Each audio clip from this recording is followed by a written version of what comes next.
Ladies and gentlemen, welcome back to Iron Age Nights. I keep wanting to say a drink with crazy, but it is in fact Iron Age Nights, and we are here with a fantastic guest this evening who is getting ready to release his brand new book. However, before we get to that, before we get to my awesome co-hosts, we have to say hello to the chat, both from YouTube and locals. So, everybody, it's time to say hi. We have Zitro Lopez Irwin down there in the chat.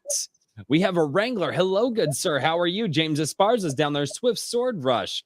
Asher Brunert. How are you? Winter Hale. That's a new name. Hello. How are you? I love seeing new names down there. Herman P. Hunters, the Lore Forge. Hello, good sir. Kikomon, he is down there. I don't know what he's saying. Lies. He's spreading lies. He's spamming some stuff. I have no idea what you're saying, Kikomon. Matt Hatter, 1776. Hello, good sir. I haven't seen you in a while. Brian McCoppin. Hey, Brian. McCoppin. Hi, Brian. Brian, you're new to the channel. Hi, Brian. How are you? Ron Leonzi, how are you? Members. Raven Nevermore, how are you doing? Calvin Gulata, it's time to get the ban hammer. Calvin likes to bring the thought bots. He shows up with just like 4 under each arm and just walks in, and time to ban Calvin. And then Horizon Talker, hello. How is the chat this evening? We also have Catherine Francis over on locals. We have James Tape Dragon over on locals as well. And then we have Kikomon gifted 5 A Drink with Crazy memberships to the channel for Ron Leonzi, Nikolai Powell, who is down there. Hail the Lore, Thorgoy, oh, Marion Alien. That's fantastic. I'm so glad to see everybody getting memberships to the channel. Thank you so much, Kikomon. And for everybody out there, if you guys have decided that you want to chat in the YouTube chat, but when you send your super chats, you don't want Google to get get their take of it because it's quite large. I finally figured out a way for the people who were asking me how to get around that, and that is my locals chat, and it is live right now. So you go there, you click on the locals chat. You do have to become a member of my locals to do it. So you do have to support me on locals in order to join the locals live chat and send in the super chats that you want to. But that is the best way that I could figure it out. James Tape Damage over there says locals is great. You guys can say the F, and he literally just the F word here. I don't like saying it, but you can say it here. Darn it. Wow. That's I'm gonna start reading the locals chat. The locals chat gets a little insane. They were sharing like Trump AI memes last time. It was insane. The locals chat's crazy. So, and then that little dancing dinosaur tells me that something is happening. I think it's just like super chats or something. But ladies and gentlemen, welcome to Iron Age Nights number 7. Iron Age Nights, our goal here. I want to grow and be as large as Friday Night Tights one day with this show. And the reason that I say this is because while they're over there tearing down the old school media, the media that's destroyed the things that we love, we are over here building up the new media and building up the new creators, the new authors, the new video game developers, the new directors, and the people who are going to be sharing the new stories that hopefully we will be able to put into the hands of our kids, if not put into the hands of our kids today, possibly when they're like 16, James. I did not market any of my books as children's books. books. I know you didn't. And you told me, and I read, and I was just like, oh, like in the first like 4 paragraphs. It's not even a joke. But without any further ado, let's get over to my awesome co-host Richard from Iron Age Media. How are you doing, good sir? I'm doing very well. I'm in a new location, as you may have noticed. See, he went to the bunker. I'm doing a vacation / camping outing, so I'm actually at my folks'. They were watching the kids this week, so I'm hiding in the back hallway / stairwell / storage closet. So awesome! I knew it. Yeah. Closet, stairwell, hallway. Yes, That's where Harry Potter grew up. Yeah, Mr. Daniel. This is where my childhood began. No, that's right. Mr. Daniel B. Riley, how are you doing, good sir? I'm doing great. Having myself a drink. Oh no. Yeah, we're starting. I think he got inspired by my birthday stream. That was. Yep. I heard my brain for like the first 4 hours the day after. What is that, good sir? What are you drinking? What is that? A Glenlivet Founders Reserve. Oh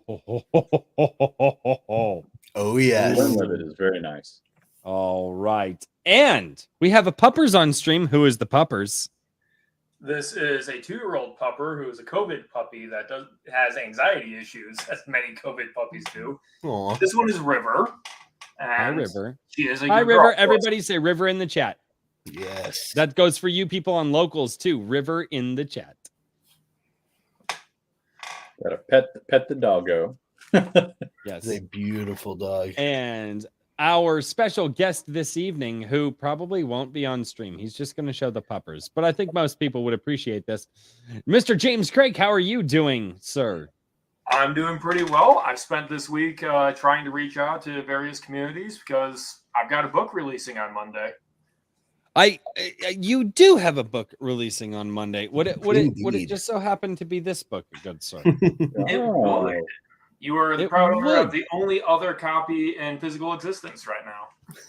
Very nice. That's way too much for me. Don't say that. I've got more on order. I owe my beta readers a few copies. Oh, there you go. There you go.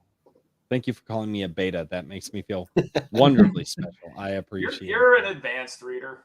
Yep. Uh-huh. Yeah. That's okay. That's what we call them now. Yeah. Okay. That's awesome. Well, I can't exactly. If you find a major error, I can go back and change it because I'm a self-published author, but it's a bit late now. Yeah. That's the difference. I haven't seen any major errors. There was like a spelling error or two, but that's to be expected with just books in general. I've seen major published authors have spelling errors. So I put at least 3 in every book on purpose. That's awesome. And where did it go? Why is it? And Kikomon for $2 says he's talking about my birthday stream. He says, don't fucking remind me because I can't remember. Yeah. He was also hammered too. That was a good night. So, ladies and gentlemen, we are here to talk with Mr. James Krake. And I said about the way that I was like, hey, about his new book, but we're also here to talk about his other books. And well, he is our special guest. So, and by the way, this is Infinite Money Glitch, and this goes out on Monday. Ladies and gentlemen, December 5th, Infinite Money Glitch. This is an absolutely fantastic read. I am about 4.5 chapters in. I'm a little bit of the way through the 5th chapter right now. And this is for all of the gamers out there who are looking for a sci-fi style, gamer-driven, gamer meme-filled book that has plenty of comedy in it and good characters. And I'm actually really enjoying the characters of the book. And I don't say that lightly because I'm fairly critical of things. I would, for all the gamers out there, this Infinite Money Glitch, it's funny, and if you guys are gamers at all in any way, you'll get a lot of the references in here. So Yes, it's fantastic. So without any further ado, Mr. James Krake, why don't you introduce yourself? You already introduced the puppers, but introduce yourself and give us a little bit of a backstory on what got you started on writing. Backstory on writing would be like my entire life. I actually do have a little anecdote of I was, like, I don't know, 8 years old, and I used to have a little weekly hobby of sitting on my grandfather's knee and telling him stories as an 8-year-old kid. And that kind of just never went away. There were phases of writing and not writing, but I always wanted to be an author, even though I ended up as an engineer, which now I'm a science fiction author, so that worked out. And then, like a lot of people, the pandemic happened. I took stock of where I was with my life, and I was like, I'm coming up on 30. Why haven't I pursued my dream? Mm-hmm. And that was also coinciding with this absolute collapse of Hollywood. And I got really fed up with people complaining about the state of entertainment. And so I decided to be the change I wanted to see. I started to write the stories in my head. I started taking the craft as seriously as I can. On Valentine's Day this year, I published my first book, which is a cyberpunk detective novel, which is still really good. And I've got the sequel of this coming out with beta readers. It's going to come out early next year.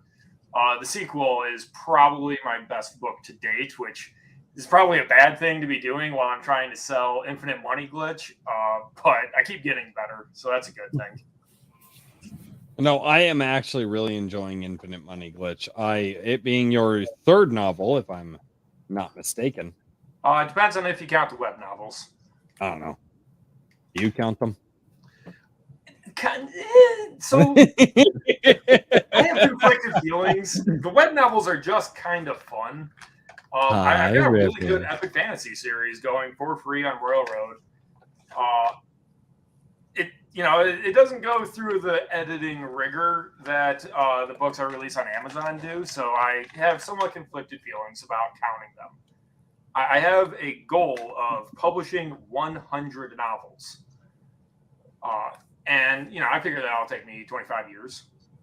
And the question is, do I count the random stuff I throw up on the internet? Maybe, maybe not. Interesting. There you go. Kikomon, by the way, gifted another 5 I Drink with Crazy memberships to Brian McCoppin, John Barry, How to Read Comics Like Verukowski. That's how you say that. Iron Age Media, you are now a member of my channel. Oh, wow. I know. Means I'm the holdout now. Was also gifted. No, my wife has not gotten the mead yet, Tim Allen. I apologize. Well, no, it was great. Huh? I had mead for Thanksgiving. It was great. I have only had one mead in my life, and it was a homemade mead, and it was so damn sweet that I almost puked. It was bad.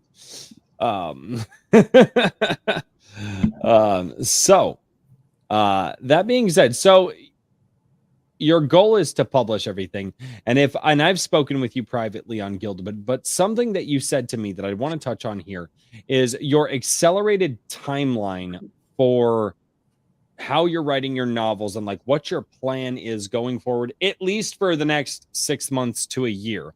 And that's something that I haven't heard a lot of authors talk about, is just cranking out the stories, like, which I think to compete with some of the big storytellers out there isn't necessarily a bad thing. So one, talk about that plan, and two, tell me how the hell you're going to balance quality with quantity, because that could be a struggle. So that is a very real struggle, because like even sitting here chatting now about Infinite Money Glitch, I'm sitting here going, maybe I could have made the last chapter a bit better, tweaked out a certain payoff a bit better. But I'm pretty sure that pretty much every book I'm always going to think about that. And especially with the improvement in my quality I've seen in the last 2.5 years of serious writing, The ways to improve a story, often you can't really fix it in editing. Like you almost need to completely start a story over, and then you kind of go, well, what's the point? I might as well just write another story. So I don't want to get myself hung up on releasing a perfect novel. If it's as good as I can get it, and it's worth the money, and it makes people laugh, and they like the characters, then I'll get it out there and I'll do better at the next one. That's not a bad. That actually is not a bad mindset. And I go back to this a lot, but I look at some of the books that I read when I was a kid. Some of the more of the classic detective style books. One of them, which I told Mr. Daniel P. Riley about, but the Boxcar Children. There's like 20 of those things, and the writer's name escapes me right now, but they just wrote and wrote and wrote and just kept going. And so it's not impossible. I mean, the Nancy Drew books, how many of those are there? Then you have the Hardy Boys. I mean, some of these older novelists out there definitely had the ability to crank out the storytelling, and some of them are better and some of them are worse, and I think it just had to do with the subject matter, the mystery of the mystery novels. And not detective, Gertrude but Chandler Warner. Who? Gertrude Chandler Warner. Okay. Boxcar Children. I love the Boxcar Children. I still need to buy the box set here at the house. And here's the problem. If I buy it, I'm going to pick them up and I'm going to start reading them again. And then all of these awesome books that I have sitting to my left here, we're going to get put on the back burner if I buy the Boxcar Children. But it is I got possible the first 6 on the Audible so I could just listen to them when I was doing other stuff and not take away from my reading time. How did you enjoy them? Sorry, they're fantastic. Yeah, they're fantastic. I love the Boxcar Children. They're so good. And giving me some great inspiration for the Crenshaw 5 when I get there. Did I not tell you? I told you. I told you when you described it to me. I was like, "Sir, yep. No." And again, and I don't even know how many of those books I read. But so it is possible for authors and writers to come out and push and write and put multiple books out per year. And a lot of people don't have the stones to do it. Where do you get the stones from to do that? So it's kind of monetary driven, because if you look at the successful indie authors, they're basically publishing 4 to 6 books a year. And a lot of them actually got their start by stockpiling like 10 books and then releasing them 1 month after the next. Because if you write one good book and that reader has 5 other books of yours to go buy, you'll get 3 or 4 other sales from that person, assuming they're good. Yeah, both sales. So you're getting like 5 times the sales per marketing once you have a bunch of books out. And then that gets you into the algorithm. So there's a well-known community called 20 Books to 50K. And there's a lot of resources there. And the fact of the matter is just like, you're not going to be a full-time author, which is my goal, until you've released like maybe at the lower end 10 novels. And you can probably bank on it around 20 novels. So the question is, how long do you take to get to 20 novels, right? Mm-hmm. And when my beta readers are happy to keep reading new books again and again and again of mine, because they keep volunteering and they keep going, well, I like your books, there's just kind of this constant influx of confidence that gives that just helps me push through. I write every single day, and I have 1,000 story ideas in my head, so it's not like I'm going to run out of those. And I want to get them all down before I croak. And even if I live to 200 years old, I might still have ideas that are nothing more than outlines. So, and I do have to promote this. So I would like you to do me a favor and drop a link in the private chat here. But I was told that River, this darling black lab over here, River, every time that he gets a pre-sale of his new book, Infinite Money Glitch, this evening, River will get a treat. That is what I was told to tell the people. So if you guys love River and you love the doggo, and you also want to support James Krake, you will go over and you will support his book. I can drop his link, which is I'm just dropping your WordPress link here. That And I'm definitely works. I'm so I'm try gonna and get drop that the for you WordPress if link. the dog isn't attacking me. Well, no, that's fine. But every time that he gets a sale tonight, River gets a treat. So, ladies and Let's get gentlemen, River some treats. we need to get River some treats. We do. I was going to say we need to be careful with this animal gimmick, though. I mean, we could next person to show up is going to have a kitten over a vat of acid that's slowly being lowered, and things could escalate quickly here. I mean, you're not wrong, good really sir. fast, You're Richard. not wrong, good sir. Well, there'd be one intermediate step where it's like, I'll adopt this kitten that's, whatever. And then the next time they come on, the kitten's getting lowered. It's like every time. Ladies and gentlemen, send money to save the kittens. Reminds me of that old freaking animated website. I forget the name of it, but it had this like the frog in a blender that said a bunch of stuff when you pressed each of the speed buttons. It had a gerbil in a microwave that cussed you out every time you adjusted the temperature. And then there was one where it's just this big muscular guy holding a cat, and he was like, "No lick toad, Yerger punch kitty." Oh no. There were a lot of disturbing websites back in the early. I miss Internet 1.0. Internet 1.0 was so fun. Yeah, it was a wild place. Dude, you would go from the Toad videos to some horrible snuff film. Mm-hmm. You're 11 years old and you're like, what am I watching? It was horrible. It was not good on the psyche. Really quickly, Kikomon for $10 over on the local sites. It's James Krake. I loved Faceless. I will ask the rest in a DM. So right on. So yeah, Kiko. Brian McCoppin, I saw your comment on YouTube. That was the treat. She greatly appreciates it. There we go. Treat the pre-order place. Treat the dog. Oh, that dog is going to be so happy tonight. And yes, so just so everybody knows. So let's start off with. Get us started. I think so. Let's go here because I want to work up to Infinite Money Glitch because it's your newest release. And as always, we should save the climax for a little later. Maybe not the finale, but if you're married, you get that joke.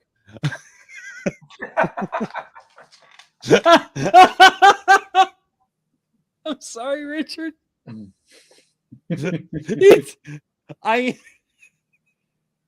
So anyway,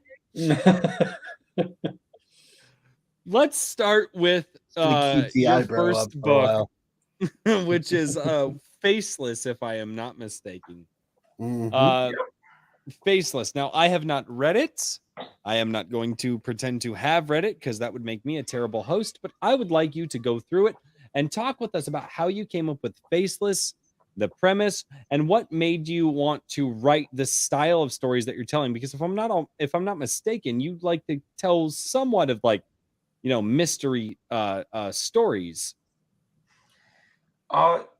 Somewhat, yeah. I do like to branch out. I'm a very eclectic reader. If you've ever seen my to-read list, got my December reading is Konosuba, followed by Siddhartha, Bradbury's The Martian Chronicles, and then Edmund Burke's Reflections on the Revolution in France. And my writing will reflect my reading. So Faceless actually came setting first, which is not a way I would ever recommend writing a story. But that's because... sorry? That's hard. Well, the way it happened for me was this was my 5th or 7th novel in the same setting. And it's this mega city cyberpunk dystopia where everyone in North America has been crammed into one city, Judge Dredd style. It's like everything is a solid 80 stories tall because I was hugely inspired as a kid by Tsutomu Nihei's Blame series. Mega structures are awesome, man. Yeah. I don't know them from the science fiction. I actually follow a science and futurism channel, and I know megastructures from that. So yeah. So I over the years, like going back to college, I had developed this super crazy future where there's artificial intelligences and everyone has neural implants, and there's this horrible apocalypse that happened in the past that I always kind of skirt around. And it kind of got to the point where the setting itself was living rent free in my head. It had just taken a life of its own. And a couple of years ago, a published author kind of put the fire under me and said, if you want to establish yourself as an author, you should start with a murder mystery. Because it will become immediately obvious if you know how to, hold tension in a plot. So I said, I'm a good author. I can do that. And, well, maybe it's not exactly a murder mystery. It's literally a murder mystery because the premise of Faceless is Detective Blackstone shows up to an apartment where someone has died. The problem is, despite all the government surveillance and artificial intelligence and everything interconnected and all that, the system doesn't know who this corpse is, which should not be possible. And from there, I kind of just followed the characters and through like this horrible ghetto of like people wasting away in computer cafes and so on. And just kind of played out the mystery of how did this guy get removed from the surveillance system. And because it's cyberpunk, I take some inspiration from recent politics, such as all the surveillance cameras going on in London, which isn't a hot button issue, but it is an interesting issue. If you've actually looked into it, London actually has more cameras in it than China does per capita of people. It's absolutely insane what's going on over there. Right. And, is that a good thing? There's some obvious pros where, you'll probably get an ambulance real fast if you need one. There's some obvious downsides. And that creates the kind of conflict that makes for an interesting story. And then I threw in a bunch of gamer stuff because the victim is a video game developer, and his game is a bit inspired by Minecraft because at the time I was kind of hooked on Minecraft speedrunning videos. Okay. That's awesome. So I think the story worked out really well, though. And I don't really want to spoil it because it's a mystery if you get told who done it. Yeah, I can tell you it's a great setting. I think it's the new age of cyberpunk because it takes it out of the 80s and kind of modernizes the genre to still have a lot of the same technology, but to kind of update to what our current societal concerns are, rather than being stuck like Cyberpunk Edge Runners was. If you watched that anime, that show was tough. I mean, beautifully executed in every way. I just cannot do the nihilism anymore. I think had we not had the decades worth of nihilistic storytelling, The Walking Dead, The Boys, what was it? It was there's a few other shows out there that I watched that were just hugely nihilistic. I think I could have really enjoyed Cyberpunk Edge Runners, but it's just everything is so dark and depressing now, and I'm just like, can I get some hope? Like just and that's what really took me out of it. But Cyberpunk Edge Runners just gorgeously executed, like in every way. The sound design, the voice acting, the animation. And then just the scenes themselves, just in every way. That show hit a 10 on every single mark. But for me, I just couldn't do the nihilistic storytelling, which brings me spoilers. With Cyberpunk Edge Runners, not my books. I'm not spoiling my books. With the way they ended it, David learned nothing. I know. He rejected I his know. entire character arc. I know. No, I know. That's one thing that made me so irritated is that, and the problem is they set him up on this arc to potentially have learned something, and then in order to make him not learn anything, they just made him go insane. Yep. So I don't do that. I hate that kind of doom or nihilism. It was garbage. It was a garbage way to tell the story. It's like you had a strong beginning, a somewhat solid middle, especially with the time jump and the transition there in the middle. I was like, okay, where are we going? What are we doing? How are we doing this? And then the ending was just like, oh, okay, our character's just going to go back to the beginning. And not necessarily, not even go back to the beginning, but literally just never reach that pinnacle of character development the way that we were told that that he was going to. It was absolutely it was just bad. I just have issues with Cyberpunk Edge Runners. Yeah, I think that. Well, I was going to say I feel like that anime was sort of a. I was sort of surprised by how many people were crazy about it. Like, I heard all the hype about it, and I saw that it was from Cyberpunk, and I initially dismissed it, and then I heard good things, and I went back and I checked it out, and it was an interesting, like, they did a very good job of making the setting interesting. You know what I mean? Mm. But they did, and visually it was well done, but. Yeah, it was very much like the final episode or two were just kind of like chopped in at the end. There's a friend of mine who was, she's very big into anime, and she was kind of complaining about all the people who were so hyped about it. And she was kind of like, there's a lot of other better ones that was way too short. I think it's 10. Is it 10 episodes? Yes. Okay. Yeah. So she was saying it had to be 13, and it probably should have been 20. Could have been. But I mean, I think that maybe you could have had a nihilistic take on things whenever, it was a little bit more original thing to do. And also, if you had a little bit more time to maybe show like a rise and fall character arc kind of thing.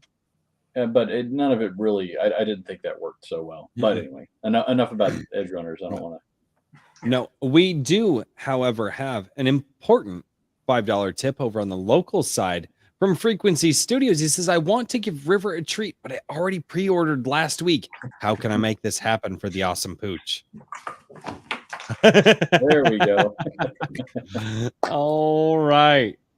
All right. And so River got another treat from Frequency Studios. Thank you so much for pre-ordering the book. Now, sir, I do have to say this. So I happen to have a friend of mine who sent me the book. Now, I didn't pre-order it, but is it possible that she can get a treat because a friend of mine sent this to me? No, is that not how this works? I can do that. There was no way you were gonna say no to that. Oh, there it is. There we go. Oh God! Gotta make her work for it a little. It entertains her. I know. No. Labs need that though. Labs need that excitement. Trust me. I've had like 4 of them in my lifetime. So they absolutely need that thing that excites them. So moving on, and I love that. I love that little side rant about Cyberpunk Edge Runners, because that man, I saw so many people that I follow, the guys in like the Geeks and Gamers world and the Friday Night Tights world, and they're just like, it's such a great show. I love this show. It's so amazing. I love this show. And I watched the show and I'm like, did you guys watch the same thing that I watched? And but going past that, into your second novel, you get into Ship of Fools. What? There it is. Aha, he came prepared. Wait for it. I'm slow. There we go. So this book is like impossible to market, or at least I'm too dumb to know how to market this book, even though I think it's really good and possibly the best I have out so far. I don't know how to summarize it briefly. I've sometimes said it's like Master Chief meets Lord of the Flies. The idea what? is, I'm sorry. Hold on. It's like Master Chief meets Lord of the Flies.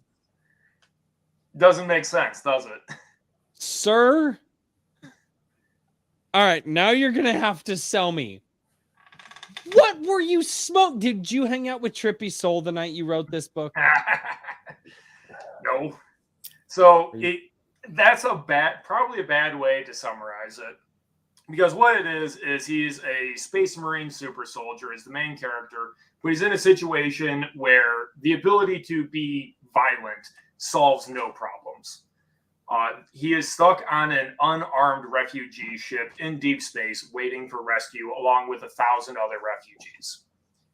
They don't have the weapons. They need to be rescued. And if they turn on the signal flare for distress too soon, the enemy ships will nuke them. So the conflict is all driven by, well, the captain is the only one who gets to see who's out there. So the captain is the one that has to decide, do I turn on the distress signal? And if the captain makes the wrong decision, everyone dies. So about 7 mutinies break out over the course of the book because there's just a complete breakdown of trust. And the only person on the ship who can't take command because of security protocols as a super soldier and all that is Ranger Marcus Maximus. And that's the crux of the conflict of that story. And what was on my mind at the time was a lot of the unrest in Brazil, which is coming to a new peak right now. I wrote it actually during January 6th, and so people upset with their government was on my mind. So when you read the book, it all makes sense. All the plotting and the tension and the characters is all great. I just can't summarize it to save my life. So, okay, so obviously we know what was on your mind. Did you take any inspiration for Ship of Fools from any authors? Were there any stories that were on your mind that you were like, oh, I like parts of this story and parts of that story, and I want to do it in my own way, but with these topics on my mind? So stylistically, I'm actually a huge fanboy for Dan Abnett. He wrote the Eisenhorn trilogy for Warhammer 40K. Which is a surprisingly good take on like far future technology, but mystery and character drama and tension. I never would have imagined that Warhammer 40K could be as interesting as Dan Abnett made it. And I've had several other big Warhammer fanboys just crack open to a random page and go, "You like Dan Abnett, don't you?" Now, was he the... No, I'm sorry. That wasn't the Warhammer 40K. I'm sorry. I apologize. Never mind. Nope. Racing that up from my memory. So sorry. I was listening to what you said, and I thought I knew where I was going to go in my mind. And my problem is I think about 10 sentences or sometimes paragraphs ahead. That's why I stumble over my words so damn much. And now I have to reel it back and figure out what the hell I was going to ask you next. So you go from Faceless, which is a cyberpunk style, to a sci-fi style. And now you are in a fantasy setting gamer world, which is Infinite Money Glitch. And I'm going to be honest, I've been thinking about this book, some of the things that you've said. You told me to let you know if you got me to laugh, and you did. And it took a minute because I like to joke with my friends that I murdered my sense of humor years ago. It was one of the best things that I did. Ask Convoy Bebop how hard it is to make me laugh from memes. How do you decide to jump around from various different settings of stories, or does that really not matter to you? Is the setting more so just kind of a placeholder, and you're just like, nope, I'm just going to write the characters, going to write the story, and then I'm just going to say, hey, it's in this setting, and let the reader fill in the rest? So the bigger difference rather than setting is tone, because Infinite Money Glitch is my only comedy so far. It's very absurd. It's heavily character driven, but also kind of meta jokes and all that. And there's lots of scenes where like the immediate tension is for like ridiculous reasons. Like, oh, how I need to get very far away very quickly. How's the best way I can do that? And it's like, oh, how about a hyperspeed glitch? So changing, like people have a different way of talking to the characters. When you're trying to be lighthearted and fast, and you know that the reader is there to have a good time, rather than like, oh, we're all going to die.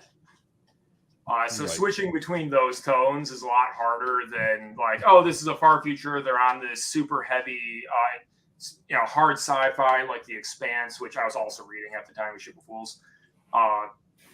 All that versus everyone knows that we're in video game logic and we're going to abuse all the rules of the video game logic. I don't know. I just don't really struggle to change settings. Like my web novel is a full-on epic fantasy, and I will switch day to day. Sometimes in the same day, I'll be writing the hard sci-fi, and then I'll switch over to stabbing dragons to death.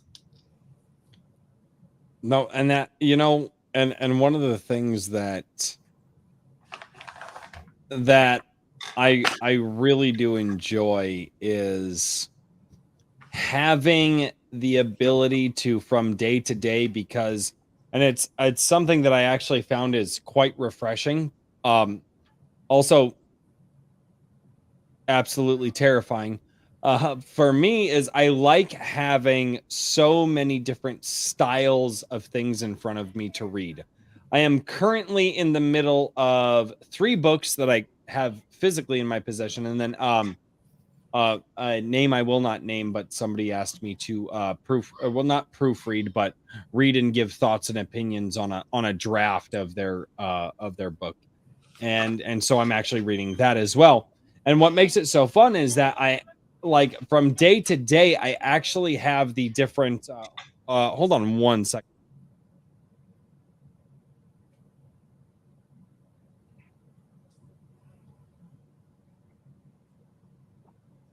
Sorry, I have children. And the children's, I was like, what is that noise? And why can I hear it? And I was like, oh. So, but one of the things that I found that I enjoy is that day to day, I'll actually pick up a different book that I have and read a chapter or two from it's just a totally different author. One day I'm reading Brian Asher, who you guys have seen here. One day I'm reading Black Knight. One day I'm reading you. Another day I'm reading another author that again I won't name right now, who just asked me to read something, just sent me a PDF through email, and I'm reading that right now. And then I still have to get to so many more, but having that variety there and having that, how do you market that variety to your readers? So what I'm going to try to do moving forward for that is just this week I uploaded a article on a Film Money Glitch of why I was inspired to write the story, because I know that most readers, they want to latch onto one series with one set of characters with one tone and setting, and they just want to dive in super hard on that. But I feel like if I just dog. She's attacking the treat bag. Has anybody bought a book? Guys, if you want to feed River, you have to buy his book. River wants the treats. I don't know. River might be taking it into their own paws there. Where was I going with that? So most readers, they want to dive in on a series, and I do plan to write series. I just want to get 4 going at once to see which one takes off. Hedging my bets basically. But I also want to write standalones just as the creative exercise, because I'm writing for myself mostly. So what I'm doing is trying to write. Would you stop that? Oh, Kikamon, you're double dipping on previous purchases. But it worked. Yes, it did. So I wrote an article on like what was on my mind about like my past with MMOs and how I got so burned hard by World of Warcraft Classic. You remember that when that came out? I do. Sir, we're not allowed to talk about how old I am. No. The re-release of World of Warcraft Classic. Oh yeah, that was like a year ago. That's fine. We can talk about that. That was like 2018, wasn't it? Was it? No. Yeah, it was like 4 or 5 years ago. No, it was not. Yeah, they're almost caught up with retail. Was it really that? No, it couldn't have been that long ago. Yeah, it was that long ago, man. Okay, so we're not allowed to talk about how old I am. Dude, wow, it would no, you suck. So yeah, I had a very unfortunate time with that because I actually went out back to my college town with my buddies and we pulled an all-nighter for the launch date. And at midnight, we were all there with our computers and we were all queuing in, pressing the button to join. And they all got in at midnight, and I didn't get in till like 4 a.m, and I was like 15 levels behind them. So I literally never got to quest with them because they didn't slow down for me. They were playing as much as they could, and I just could not catch up with these hardcore veterans. So what I'm planning to do is to share those kinds of anecdotes and the inspirations and why I think I wrote a good story with it, what I'm trying to communicate with it, and so on. Because we're kind of in an era of creator personality. There's a million books every year that come out. Some of them are probably even good. When a reader is looking for what to buy, they're not optimizing for the best possible book they could possibly read. If they did, they'd just be reading the Nobel Prize list, basically. And people don't do that. People want to follow creators they like Iron Age. They go buy Chad Brooks' book because they like Chad Brooks, not because it's the best epic fantasy they could possibly read. Right. So I want to establish that kind of rapport and say, well, I know you liked Faceless. I know that you enjoyed my gritty detective cyberpunk stuff. But this is also really good because I'm still the author. I still can do these things well. Won't you give me a try? And hopefully I can broaden some readers' tastes. No, it sounds like you have at least an idea of what you would like to do to get readers drawn into your storytelling, and kind of going with the shotgun approach of, hey, I'm going to put some stuff out there, and if this one does really well, we'll lean into that one. If that one does really well, we'll lean into that one. I mean, hell, that's what YouTubers have done to get so many views and subscribers and things like that. I mean, it's the exact same thing. I do want to deviate to the chat for a moment here. Kikomon, I believe, has gifted 10 A Drink with Crazy memberships since the last time I have announced that. Wrangler, also known as Frequency Studios, is down in the chat gifting another 5 A Drink with Crazy memberships. So thank you guys so much for doing that. That is absolutely crazy fantastic. Memberships everywhere. A Drink with Crazy memberships everywhere. Dude, I know, they're like Oprah, and you get in A Drink with Crazy membership, and you get in a drink. And then over here, Kikomon for $10 on the locals side says, "Woo, James." How that hurt. Okay, I need to address 2 things from the chat. Okay. No, we're not super chats. 1, Calvin Galata. No, I am not aware of podcasts on Fiverr looking for authors. Hook me up in Gilded, please. See. 2, Horizon Talker. I do write short stories.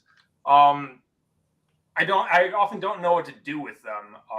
Is one problem. Although I do have one tentatively accepted for publication in an anthology. I'm just waiting for them to announce it before I say, "Hey, so and so accepted my book." That's urban, or not my book, my short story.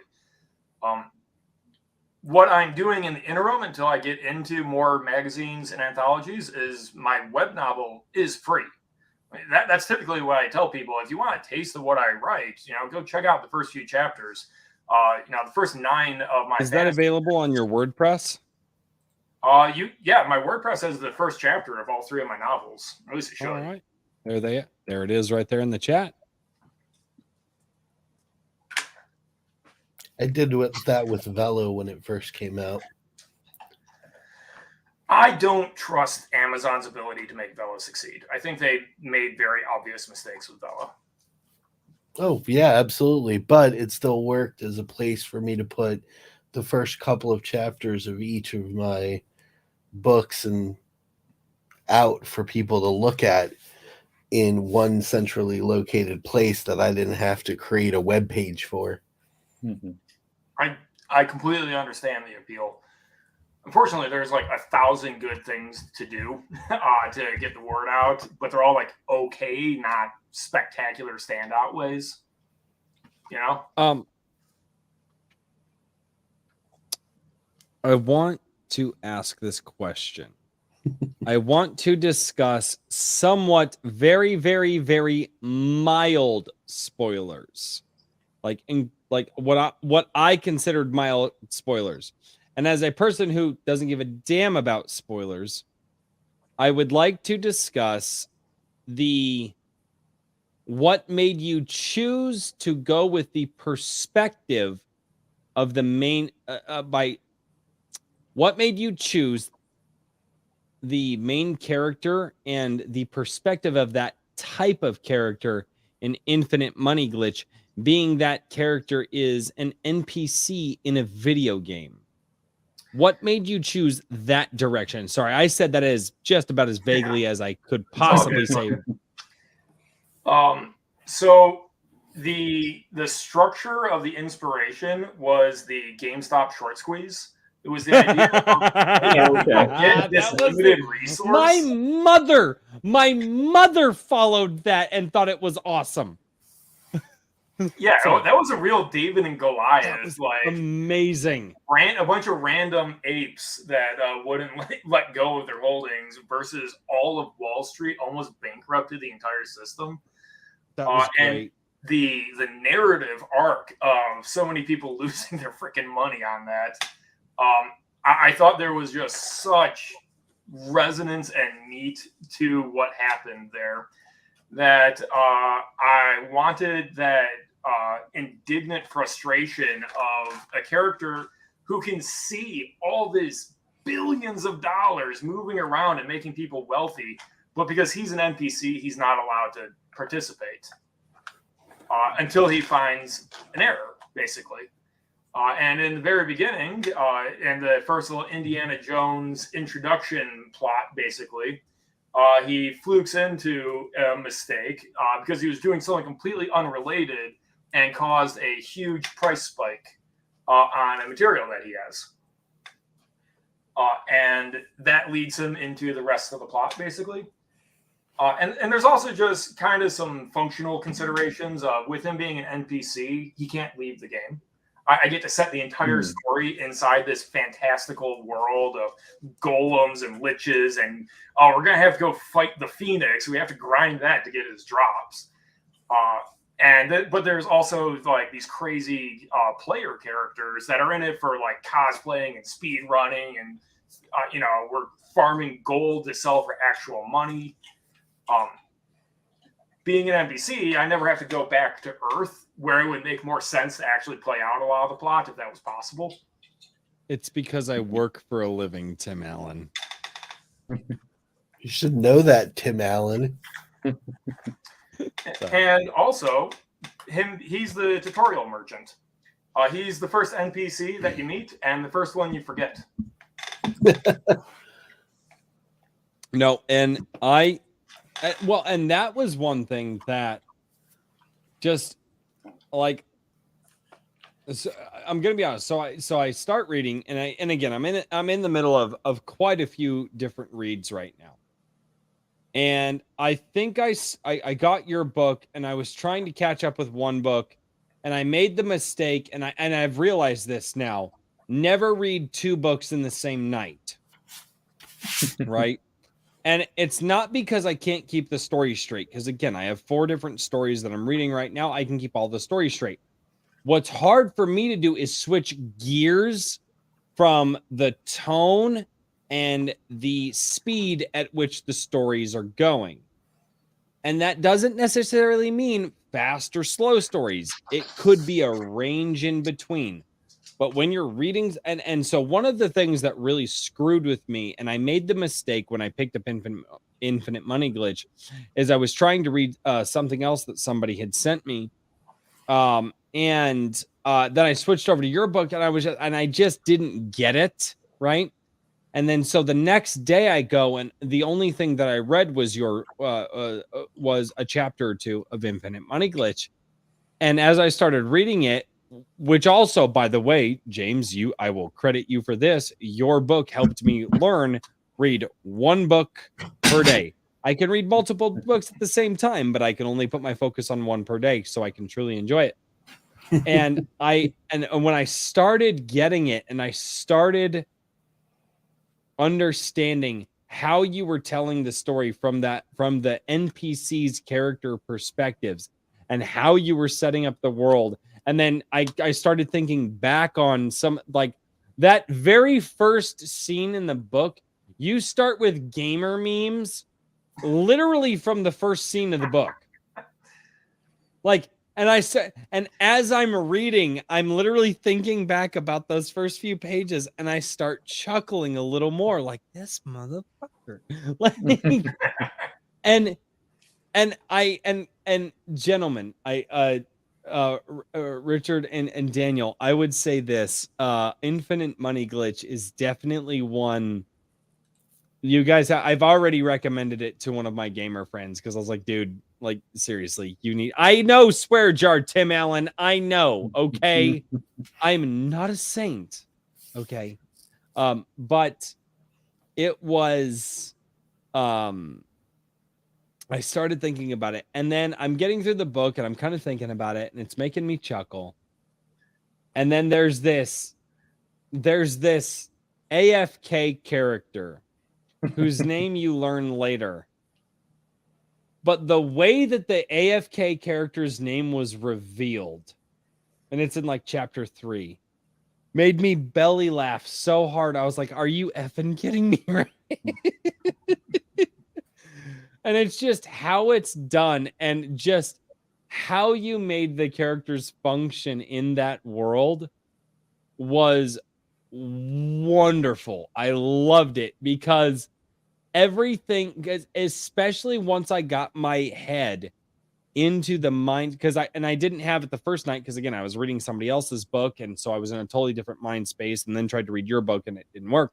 But once I got into the mindset of, oh, this is an MMO, all of this crap I have seen happen in video games, and once that mindset was there, I'm having a blast with it at this point. Like, it's funny, definitely, and it's believable in the world of an MMO, and which is good, because that means you can be just as about ridiculous as you need to be, and your limitations are not. So I will say congratulations on actually picking that as the way to tell your story, because you obviously picked, one, something that you knew, and two, something that you knew you could have a lot of freedom with, and you could ask your readers to do a lot of buy-in. So thank you for that, because some stories, people will say, hey, I need you to buy in this much, and then when the writer gets there, they kind of screw it up, and you go, well, you asked me to buy in this much, and then you went this far. You come and you're like, all right, guys, we're going to buy in this much and just roll with me. And like, all right, I'm going to roll with you. And because you ask for so much in the beginning in the setting of the world of the MMO, I think that allowed you a lot of freedom to tell the story that you were going for. I did have a blast writing it and constructing some incredibly ridiculous scenarios. Stupid ridiculous. So that first scene, which I will lovingly call, no spoilers, but the bomb glitch. You can spoil the first chapter, it's fine. Dude, it's So the main character is in his store because he's the entry level, the merchant character that you meet in the very beginning of the game. Some dude runs in, lays down some cash on the table and says, "Give me 2 bombs." And the merchant's like, "What for? Why would I give you bombs?" Because these are kind of like intelligent AIs, right? Which is what makes this game the most popular game in the world. And the character's like, "Give me bombs, give me bombs." And the character's just like spazzing out, but it's a player. Like, so it would be like me sitting there, like telling an AI, like, "Give me bombs, I want bombs." Like, and the guy's like, "What?" And so the player character then starts destroying the guy's shop. He's like, "Fine, here's the bomb." So the guy throws a bomb down in the middle of the merchant's shop and then pulls out a shield, holds the shield up, and the bomb goes off. And there's a glitch in the game, and it sends the guy sailing as like a super travel freaking glitch. And I think about that, and I'm like, that's how you start this. That's where we go. We start this with a freaking bomb glitch, and then I just see the look of just utter whoa on the main character's face, just like, I'm so tired of dealing with these asshats. It was great. That was such a great opening scene. That is so great to hear. How did you come up with that? I think about it and I just laugh because, again, I didn't get it when I read it. It wasn't until the next day when I had, I just went into your book because I was trying to read some of it to make sure that I was prepared for tonight, that I started thinking about that, and I didn't appreciate it until about a day later. How did you decide to write a book that's just this bombastic? So that specific scene was Legend of Zelda Ocarina of Time world record runs. I had no idea. I knew that there were like grenade jumps and things like that in Halo. I assumed as much when I heard bomb glitch. Yep. Yeah, I've never heard of that one, but I forgot about that. So to explain the Ocarina of Time glitch, gotta go fast. For those of you who are too young to remember Ocarina of Time, which, by the way, was on the N64. For those of you who don't know what the N64 is, that was what came before the PlayStation. Well, sir. So I have a love for that particular glitch, and it's also like really good for narrative purposes because it's just like, well, travel time can be such a pain for telling stories sometimes. And by introducing hypersliding, boom, character is from A to B instantaneously. Doesn't work perfectly, but it works great. It's the kind of glitch that a lot of people will look at that and go, "That's from Ocarina of Time. I know what he's referencing. I got that reference." If you can get a reader, I knew it came from somewhere, dude, but it's been a long time, and like I said, we're not allowed to talk about how old I am.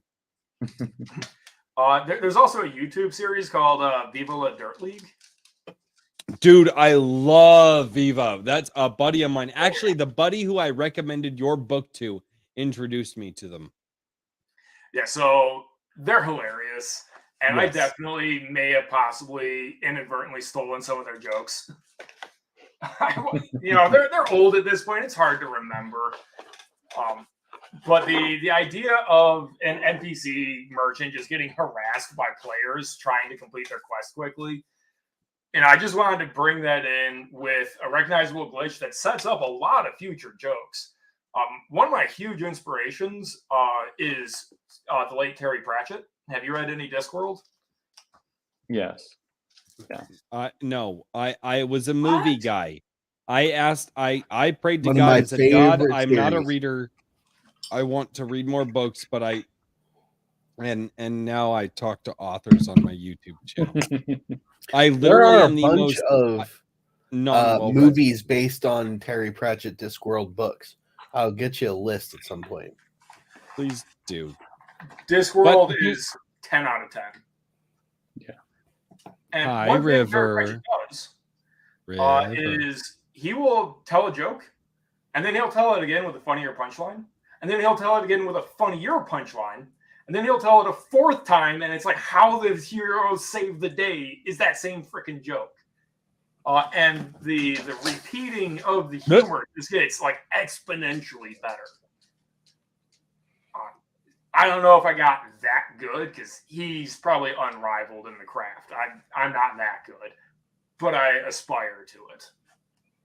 No, but you have a goal, and again, there are a few more jokes in there. And again, the thing that you actually got the belly laugh out of me, that was later in the chapters, and I'm not going to give that away, but man, the reveal of that AFK character's name.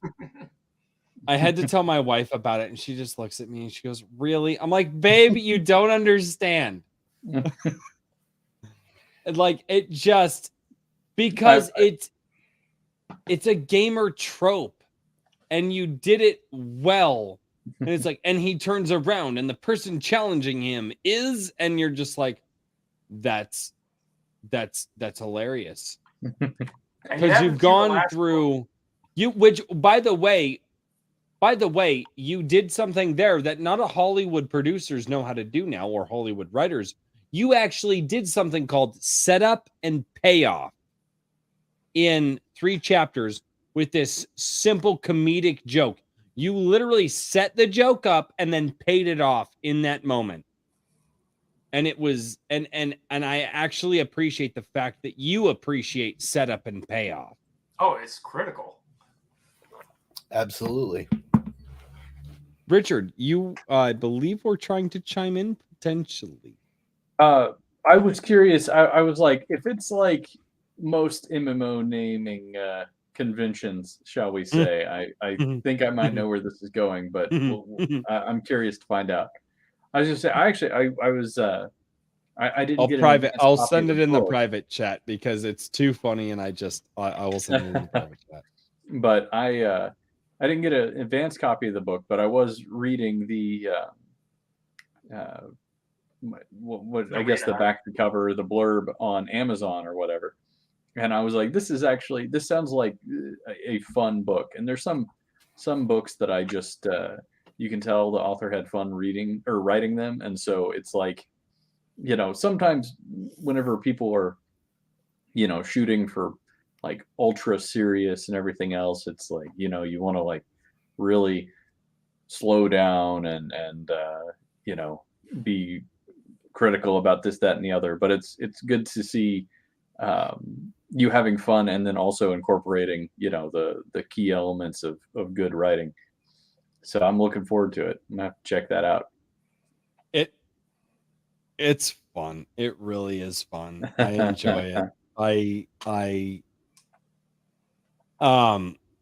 The gamer stuff, and what's the funny thing is had this all happened years ago, I jumped out of the gaming world for a decade, you know, from like the time I was like 16 till I was about 26 or so. And I kind of slowly started getting back into it because friends of mine, and I mean, it's a fun hobby. And I'm going to be honest, I have absolutely sacrificed time this week from reading books and stuff to be like, I need to zombie and I need to play some games and hang out with my boys. And then that's what so I'm more behind today than I was before, but I also understand that I need to not go insane. But I would not have understood what James sent to me a few years ago had I not gotten back into the gaming world because of my friends, and had I not really gone back and not only gotten into it because of my friends, but then gone back and like learned all of this crap that they're sending me. Because my friends are meme lords. That's all they are. That's all they do. That's all they want to do. They don't do anything else with their life. I think they have day jobs, maybe. I don't know. But they just memes. It's just I still have a Facebook because, well, that's where I got it. And it's just memes. And when and I know all of these references now because I went back and I watch gaming channels now that do histories of games, things like, sir, you're wearing white pants. What the hell? It is. We're it is supposed well to after Labor pretend Day, that sir. he's not It's there. not white. It's just high saturation from the light. They're khaki. I don't know. Okay. If you say so. That dude from State I'm Farm. just I had to go pretending get he another. doesn't exist, and it's all River. River wrote Infinite Money Glitch. That I'm the even most more amazing impressed dog now, in the world. actually. I mean, I'm not an attractive woman, so when I'm on Twitter trying to get followers, I post dog pictures. So That's the way to do it. That's Fair how you enough. get attractive women followers, actually. oh, that works. Oh, good Lord. So one thing that you've been doing without necessarily realizing you're doing it is because this is a comedic book.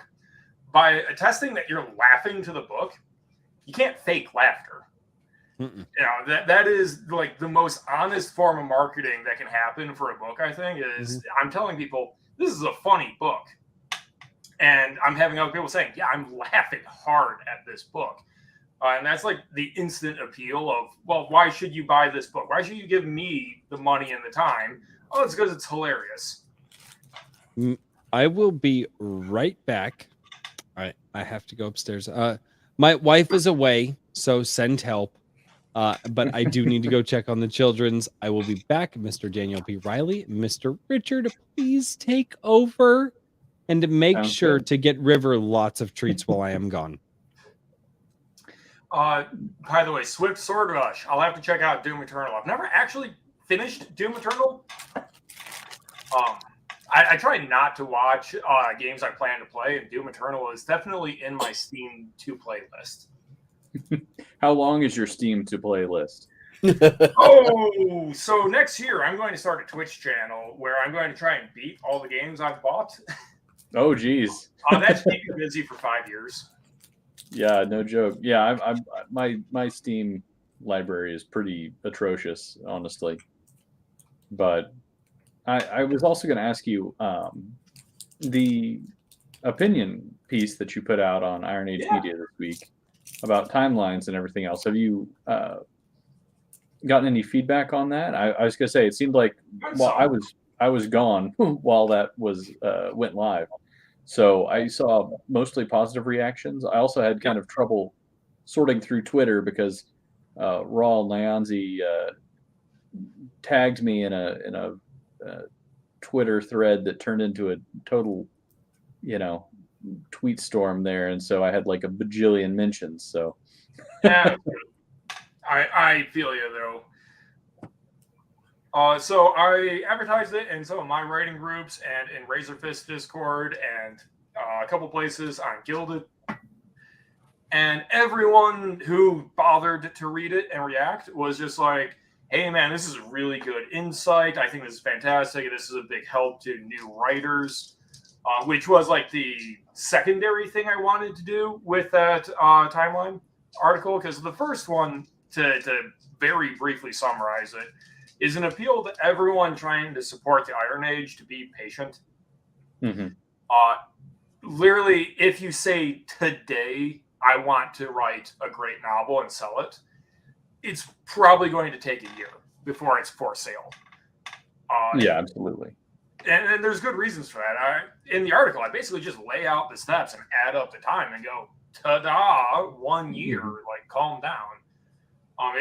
There's nothing lazy about the fact that it takes a year, but the way I laid it out, you're also working on multiple stories. So after you get that first one out, you should be able to get a second novel out in like 3 to 4 months. And then, which is what I'm doing. It's my strategy. You will eventually be releasing a lot, and you'll be good. You'll be making less mistakes, hopefully, and you'll be growing your series and your world and your IP and all that. It just takes a while, and I don't want people to go, hey, it's been 5 months since Razorfist coined this term. What? Nothing's happened. There's 3 book releases. This is a failure.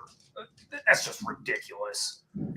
Well, yeah, I was going to say I appreciated that sentiment from it. I was curious because, as somebody who's not an author, I was curious what the take on it there was. I mean, I'm don't pretend to be an expert in that regard. So I'm glad to hear that. And I agree that sometimes people, I mean, we live in an age of pretty much instant gratification.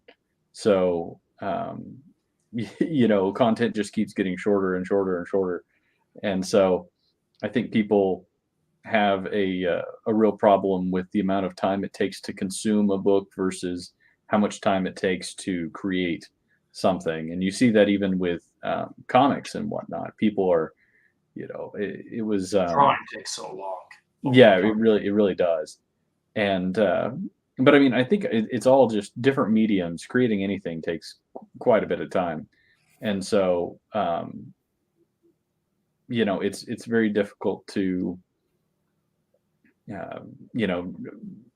establish that kind of patience that's required from people, because even if you look at YouTubers and things like that, there's a lot of YouTubers that put out an extraordinary amount of content, in very short turnarounds. And so everything just keeps getting shorter and shorter and shorter. Yeah, exactly. And so I think it's always good to have people be reminded that, you gotta, some things take time, and you it can't all just takes time. It's just varying degrees of time. The point that consumers are in what's known as the 7-second cycle, which is every 7 seconds they're paying attention to something and then they move on to something else. That it only works in instant attention, though. When a person has published a book, say, as an example, because that's sort of my wheelhouse, James's wheelhouse. When a person publishes a book, you have 7 seconds each time you post about it, you put any sort of spotlight on it. You have 7 seconds to catch their attention. But that doesn't mean that after those 7 seconds, they never think about it again. You have 7 seconds to impress. That's the point. Well, and think about the word impress. Mm-hmm. That doesn't mean to send somebody to a point of jubilation in their mind. That means to send somebody to a point of thoughtfulness where they will revisit that thought. Right. It doesn't mean direct them to a website in 7 seconds. It means put that mind worm in their head in 7 seconds. Yeah. And I think, I mean, if you think of what you said there, the word impress, going back, and it's something that I've had many conversations with, very good friends of mine in my life. Language means something. So to impress upon somebody, it's really taken on a new nature in the last 50 years. The word impress means to, if you impress somebody, it's gone from this idea of simply getting somebody to think about what you're saying and then to revisit that thought to a point where they actually give it some thought, to be a little bit reductive here, to this point of where impressing somebody now means that you have, said something to them that is so absolutely magnificent that it gets them to this point of jubilation every time. And that's not what impress means. That's not what you should go for. You should want to impress upon somebody your ideas so they want to revisit that thought and revisit what you're saying again. Similar to like what I did when I'm reading Infinite Money Glitch to get ready for this. The first night I read it, I really wasn't there, but I knew that but there was that moment in that opening chapter with that shield glitch that it just, I thought about it and I was like, that's interesting. I like what he did. And it just kept gnawing at me. And then the next night I go and I read it back and I'm thinking about it, and it just, and that moment got better for me the more that I thought about it, because it made an impression, like in the traditional sense of an impression, not and you thought about it multiple times over the course of a few days, probably. No, and I have, and I actually no, and legitimately I have. Yep. Because that was the moment that, for me, if I were reading this as, and to be completely honest with James here, if I were reading this as somebody who picks up the book, and I'm reading this as just a reader, that's the hook moment for me, because I keep thinking about it. It was not the hook moment for me until a day or two later, after I had been reading the book, because I'm sadly I'm reading books and things now, and checking out new authors and stuff now for this channel, which does it removes somewhat of the natural experience out of it, but I did recognize that if there's a hook for me, it was that moment. And I can say that it's good to think about it in those terms.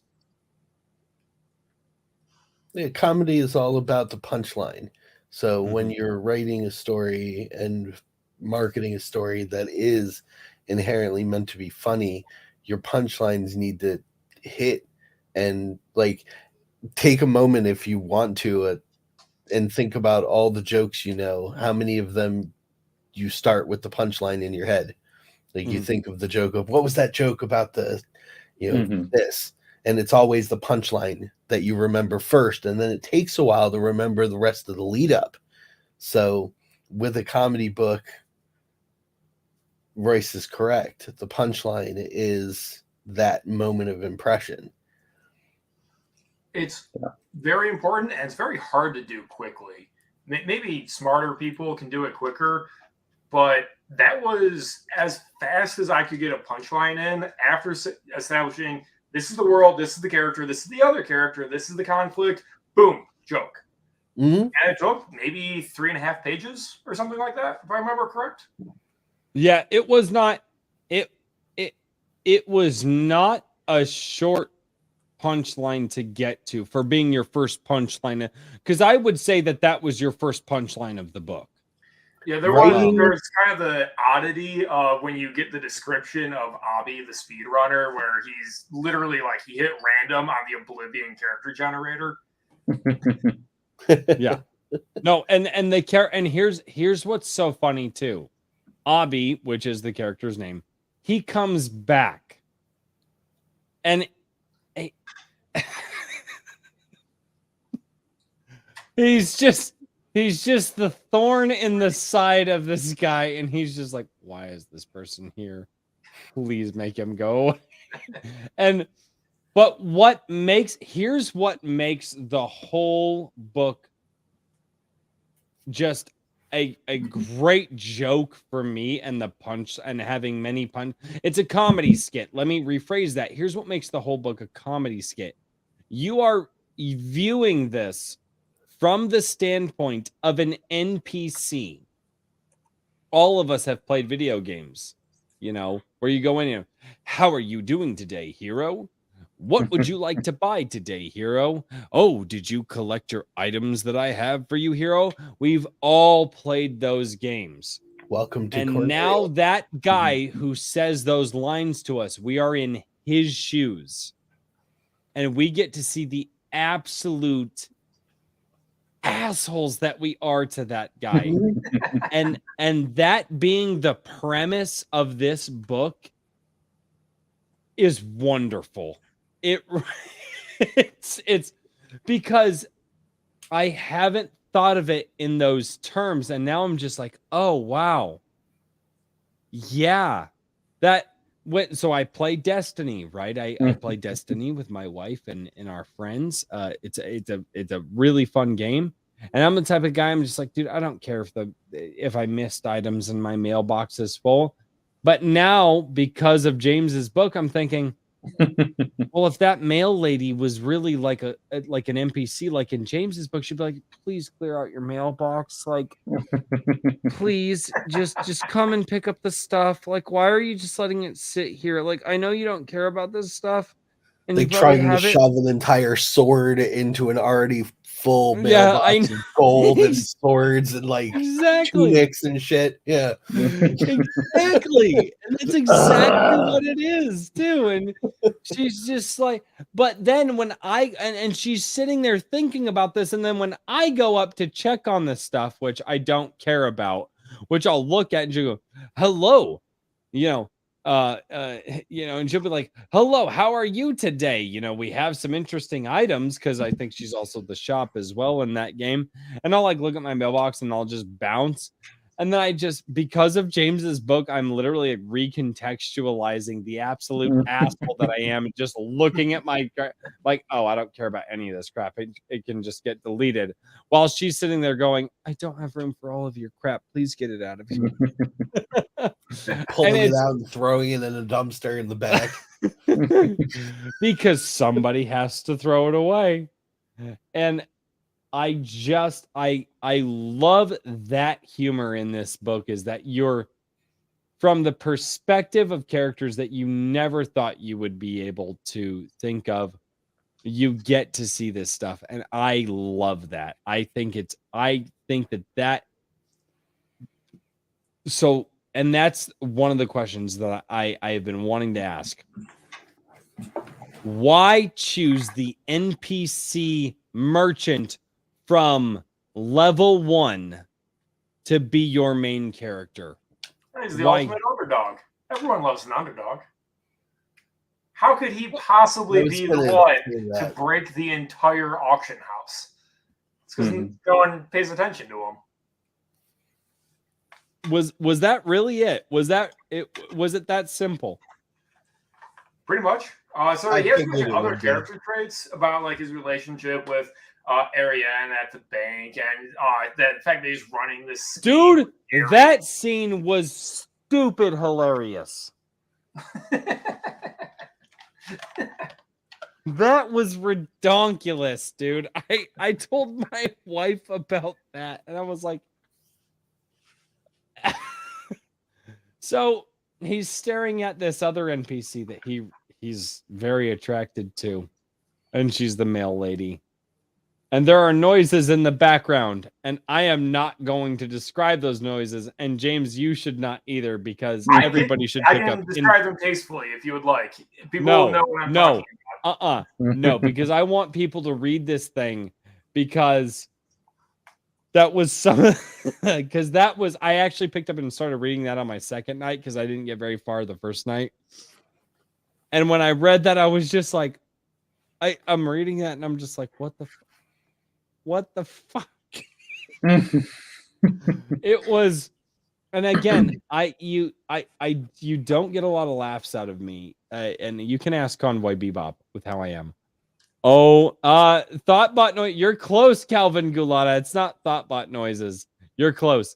Hail chat. But dude, it's really funny, because you're doing a really good compare and contrast with what the NPCs could be going through if they were real, with how actual characters treat the world of the NPCs.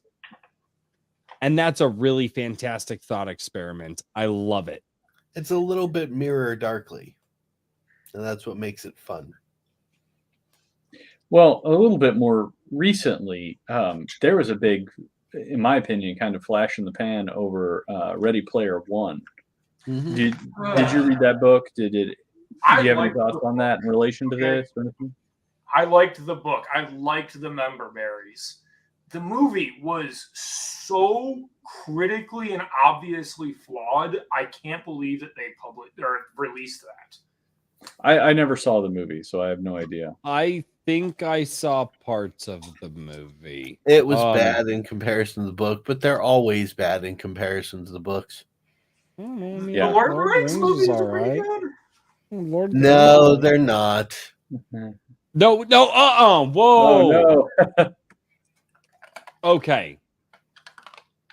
No, the level of detail that was in the books was not in the Lord of the Rings movies. However, the thematic elements and the heart was still there, I believe. You could not do the level of detail. It's impossible. Because Each movie was like 3 hours long. 4 hours long if you have the Yeah. extended editions. So if they were gonna break the time limit cycle anyways, they might as well just do it correctly. So you would want a 16-hour long Fellowship of the Ring. I think a lot of people. And if it doesn't have Tom Bombadil in it, you can fuck off. No, dude, because Tom Bombadil, by Tolkien's own words, was an enigma. Exactly. He was an enigma to the story, and my personal theory on Tom Bombadil is actually that he was the essence of nature itself, based off of the description. A lot of people try to say he was Iluvatar. I don't believe Tom Bombadil was Iluvatar.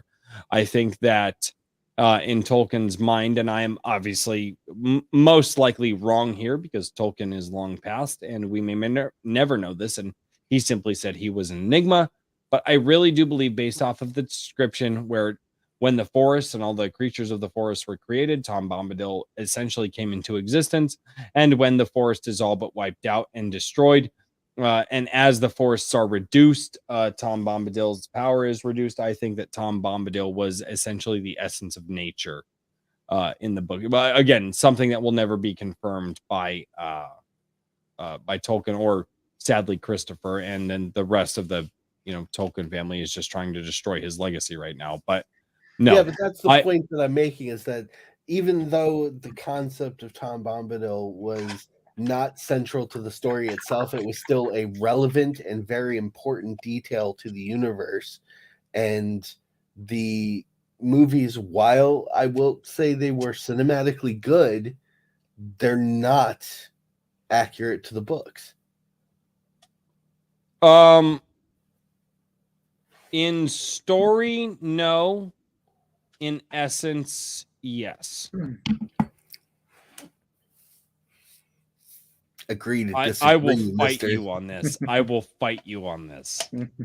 Don't mess with me. I will beat you with my entire library of Tolkien books if I have to. There's only like 9. No, I mean all the background stuff, the map. Yeah, no, he's talking about all the background books. stuff. I collect all of that crap. You have no idea. It's insane. I do, because my father collected everything and gave them to me, because I'm the only one in the family with a bookshelf. Fantastic. There you go. Let me nerd flex for a sec. Nerd flex. I have to go upstairs. Wait, has anybody bought James Crake's new book, Infinite Money Glitch, recently? Because River needs a treat. Ladies and gentlemen, if you want River to have a treat, you have to go and buy James Crake's new book, Infinite Money Glitch. And River, that lovely black lab over there, that starving, lovely black lab, she's very hungry. She wants the treats. She's about to eat the books. Jeez. I know. She needs a treat. So comment down below, or super chat me, or locals chat me, and let me know that you have made a pre-order of James Crake's new book, and River will get a treat. Okay, so apparently Mr. Riley has accepted the throne gauntlet, and he's off to get his books. Oh, yeah, no. While he's doing that, Russ, are you familiar with the lit RPG genre? Heard of it, not familiar with it. If I say progression fantasy, are you familiar with that? No, I'm an idiot, sir. Why? So it's the second most lucrative genre in fiction right now, after random romance novels. And the fundamental appeal to progression fantasy and lit RPG is a character who starts at level 1 and gets to level 10 trillion, whatever, able to curb stop all the people who annoy him in the world, unbeatable, remix reality, that kind of stuff. You should do that before level 1. Sorry. So for those of you out there, I'm that guy. I will go into level 1, 15 levels over what I need to beat the first boss and curb stomp the first boss. And I'm told that that's not the right way that you should play the game. No, I want to enjoy the story. And so I will spend my first 15 to 20 hours curb stomping whatever small things that I can to level up as much as humanly possible. And then I'll just walk through the rest of the game. It's great. I love it. Respect on that. But the appeal of that genre is powering up. And if you don't start at ground zero, it's probably the dog's outside. So. Ow! Oh my gosh, we get to see Oh him. my gosh! Oh, it's not as pretty as River. It's not as pretty as River. If you don't start at level 1, prettier than me. Really Jesus Christ! How many drinks have you had so far, Royce? You don't want to know. Guys, I need everybody to understand. I pregame before the shows.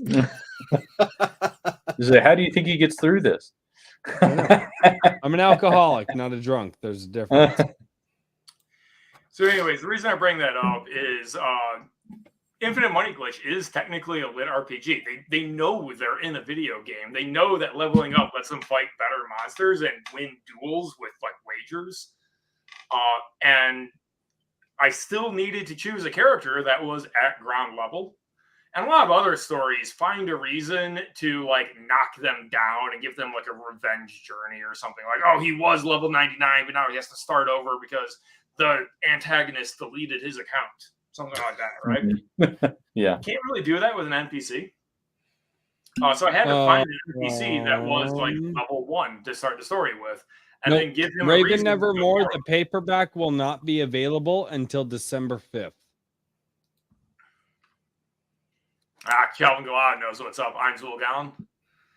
Horizon Talker. I don't actually really like lit RPG. I wish I could safely spoil part of it, but I actually kind of make a joke of the genre in Infinite Money Glitch.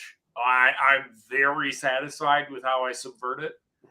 You'll have to get the book to find out, though. It happens around chapter 12 when he goes to the lending bank, if that's a bit of a teaser. So, Mr. Riley, did you go get your books? Why do I feel like I'm on mute suddenly? You're not mute. Did you get your books? Are you going to show your Tolkien flex, Mr. Daniel P. Riley? Oh yeah, if you'd like, I'm ready. Yeah. Well, we've been waiting. It's all you, buddy. It's all First, Journeys of Frodo. That's something I don't have. The map book. This thing is beautiful. Each page is literally section by section, county by county, landscape by landscape. It's insane. Letters. Everybody should have this book. I actually need to get the letters. It's so amazing. Such insight into him. I also have this old beastie right here.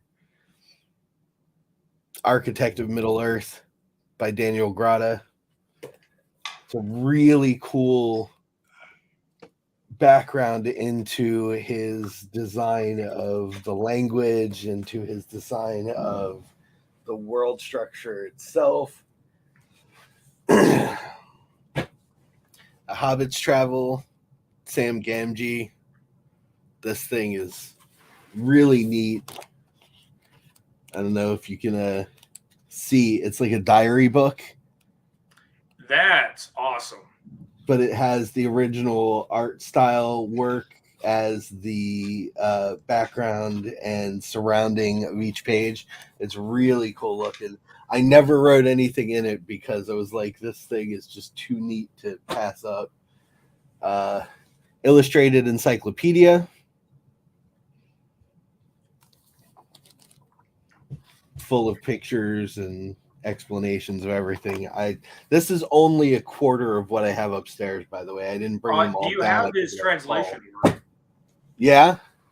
That's a good one. Beowulf and Gawain the Green Knight. They're amazing.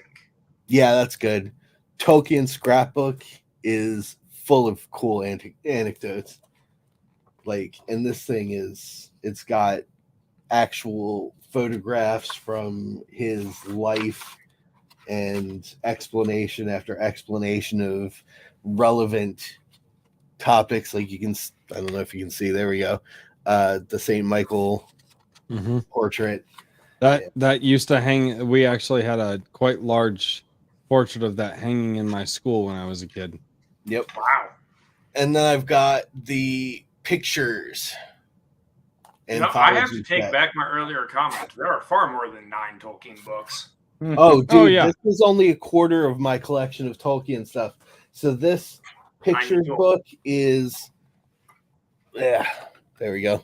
If you can see that,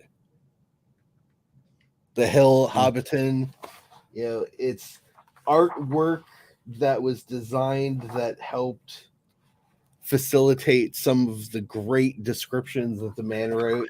It's all in this really cool compendium with this really neat gold leaf on the front. It comes in a sleeve. This thing is from, I want to say 1978, I believe.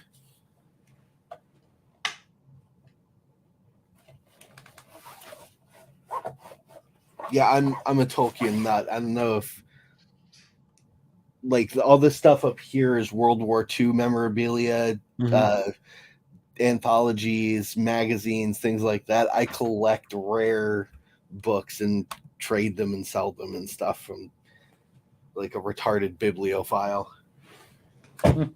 No, and all I was saying is that in my the movies, all I was saying was that the movies, they may not have been story accurate, which all of us know. I mean, if anybody has ever read Tolkien at all, like, it's obvious they're not story accurate.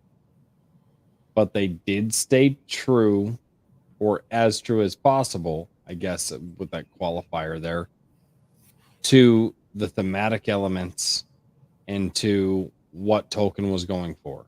Well, most movie friendship, heroism, stoicism with certain characters.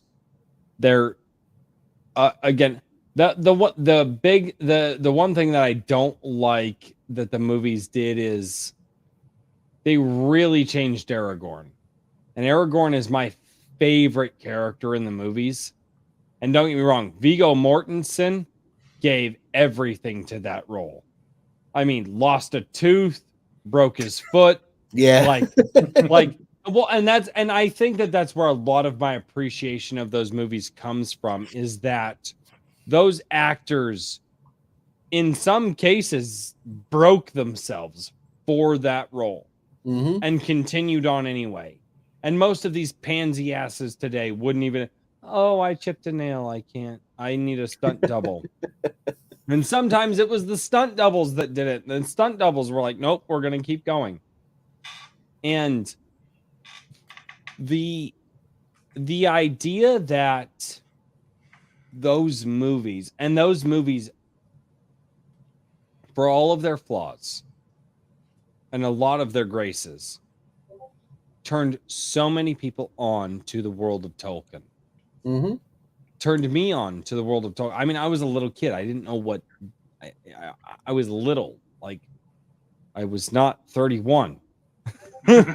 And I got pulled out of school to see the Tolkien movies. Oh, really? I feel so old. Oh God. I knew about the Tolkien stories way before I even saw the Rankin Bass animated films that came out 30 years ago. I have seen 5 minutes of those after I saw the first Peter Jackson Lord of the Rings, The Fellowship. I have not seen those. I'm not going to claim to see those. I'm not going to claim to be some Tolkien scholar. I will claim to say that I have gone through and I have watched lectures from professors who've studied Tolkien who were people who have also studied philology. And a lot of people don't understand that Tolkien was a philologist. They think that Tolkien was just a storyteller. He was not. And a lot of people don't actually understand what philology was. And then I went down that rabbit hole of trying to figure out what philology was. Turns out philology is not actually something that's taught nowadays. Philology is something that's completely lost to time. It's separated into, at the time that I was looking into this, which was 4 to 5 years ago, potentially. Obviously, my dates are off based off of earlier comments in this live stream, but based off of if my memory serves me correctly, which is most likely wrong, but philology has been broken up into about 4 or 5 different subjects. But philology can be correctly analogized as the study of language, in that it is the study of language the way that you would study ancient stones, the way that archaeologists do, and the way that you can look at a stone and go, the weathering of this stone did this thing, it's been around for this amount of time. That's what philologists do with language. Well, Tolkien was a philologist. He knew language. And in fact, I believe it was one of the Norse languages. It wasn't Swedish. It was come on, Daniel. Which one was it? I'm waiting. No, I'm asking because I'm drawing a blank, good sir. I admit my faults. Which are you talking about the root concept behind his Elvish? Yes. Okay. I believe it was it's one of the Norse languages, and I cannot remember. I thought he was Middle English, and No. That was one of the subjects that he taught. That was not one of the languages, and in fact, it was the Duchess of the country who recognized her language in the Elvish language that actually came out. I believe it was the Duchess of the country, and said that she was very proud to. It was some documentary that I was watching, and she was very proud to have seen that, Tolkien had drawn inspiration from her language for Danish. It was the Danish, right? Okay, sorry. It took me. Shut up.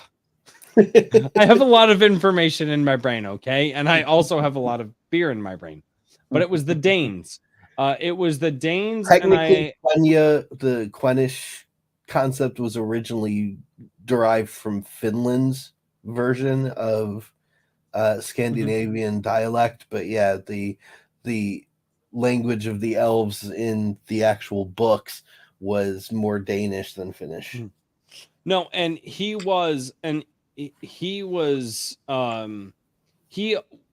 I believe Tolkien taught Old English, which to most of us would actually sound Germanic. Most of us would not recognize Old English today. I've always told people I'm more of a fan of Tolkien the man than I am of Tolkien the books, right? The Lord of the Rings, like it's all interesting. It's a wonderful story. I love it. And I am not trying to be reductive here.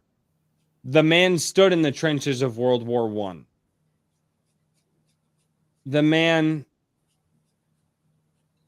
also wrote letters from Santa Claus as Santa Claus to his children. Correct. Every year. The man was also good friends, and in fact best friends, with C.S. Lewis. And to the point where they had multiple arguments over letters. Oh yeah. And was one of the most heartbreaking moments of his life when C.S. Lewis died. He was also the father of the modern, what was known at the time fairy story. Mm-hmm. It's one of the reasons why the University of England, or not the University of England, and the university that he taught at, still today has a hard time accepting him as a mainstream writer, because England at the time and the universities at the time did not want to accept somebody telling fairy stories. Mm-hmm. It was very taboo at the time. And in fact, had you not had Tolkien, obviously 100% you would not have Game of Thrones. Oxford. Thank you, Asher Burnett. Yep. Or Brunner. Yep. It was Oxford. And Oxford still doesn't like to recognize Tolkien. They begrudgingly recognize Tolkien. It's more about what C.S. Lewis created, which was one of the fundamental things that the two of them argued about all the time, was that Tolkien believed allegorism, the concept of allegory in fiction, was ham-fisted. He hated it. Yeah, he thought it was ham-fisted, and you basically monkey wrenched these concepts into things that had no place for them in the first place.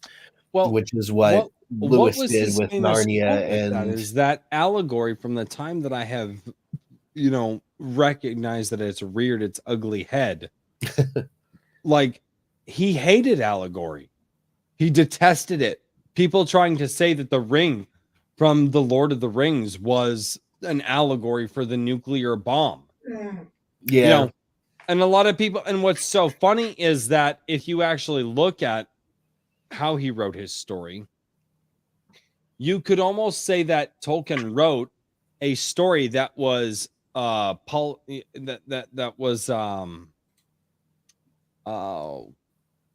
words, also beer, but was beer makes us smarter, remember? Wait. But so quick aside, but being why am I forgetting the word? Not monotheistic. You mean polytheistic? I was going to say polytheistic, but it didn't sound right to me. But anyway, we'll go with that. Yeah, pantheon of gods is polytheism. Why does that not sound right to me?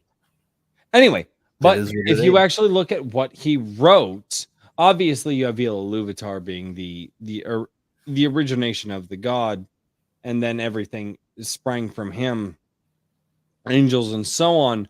But there is a certain sense that because he never got really into the nitty-gritty. Well, and he didn't get into the nitty-gritty of that particularly because he didn't have time. He sadly died before he was able to flesh out the pantheon, which wasn't necessarily a pantheon, but he wasn't using the allegory of his religious faith in that. You could almost say that he came up with the polytheism of his world. I mean, Gandalf was essentially an archangel, if you really want to kind of break it down into, Catholic terms. Yeah, there's been a lot of argument for that, but the truth of the matter is, from the notes that I've read, is that the concept of theism was meant to be mysterious from the get-go, so there was really no need for him to flesh it all out. The rest of it, he created a world. That's something that many authors aspire to and few actually reach. He created an entire planet, and then he created everything else that we know about our world in a fantasy form, in a fairy tale form, which was where did it start? Unprecedented. But where did it start? I think it's very unarguable that the stories Tolkien told were defined by basic Christian morality. Yes. Like, everything comes from the sin of pride of Melkor. That is where all evil in Middle-earth comes from. No, hold on. I'm going to disagree because this does lead to my point. everything stems from the man's love of language. Yes. And wanting to write his own language. Well, that's meta. And then after he wrote his own language, which was the Quenish, right? Yeah, Quenya. Sorry. He then wrote a story around how that language came to be. Mm-hmm. So just so everybody understands, Tolkien decided to create a language. Oh, and by the way, he created 3. Yes. He created 3, but his first was Quenya. And then he went, well, how does my language come to be?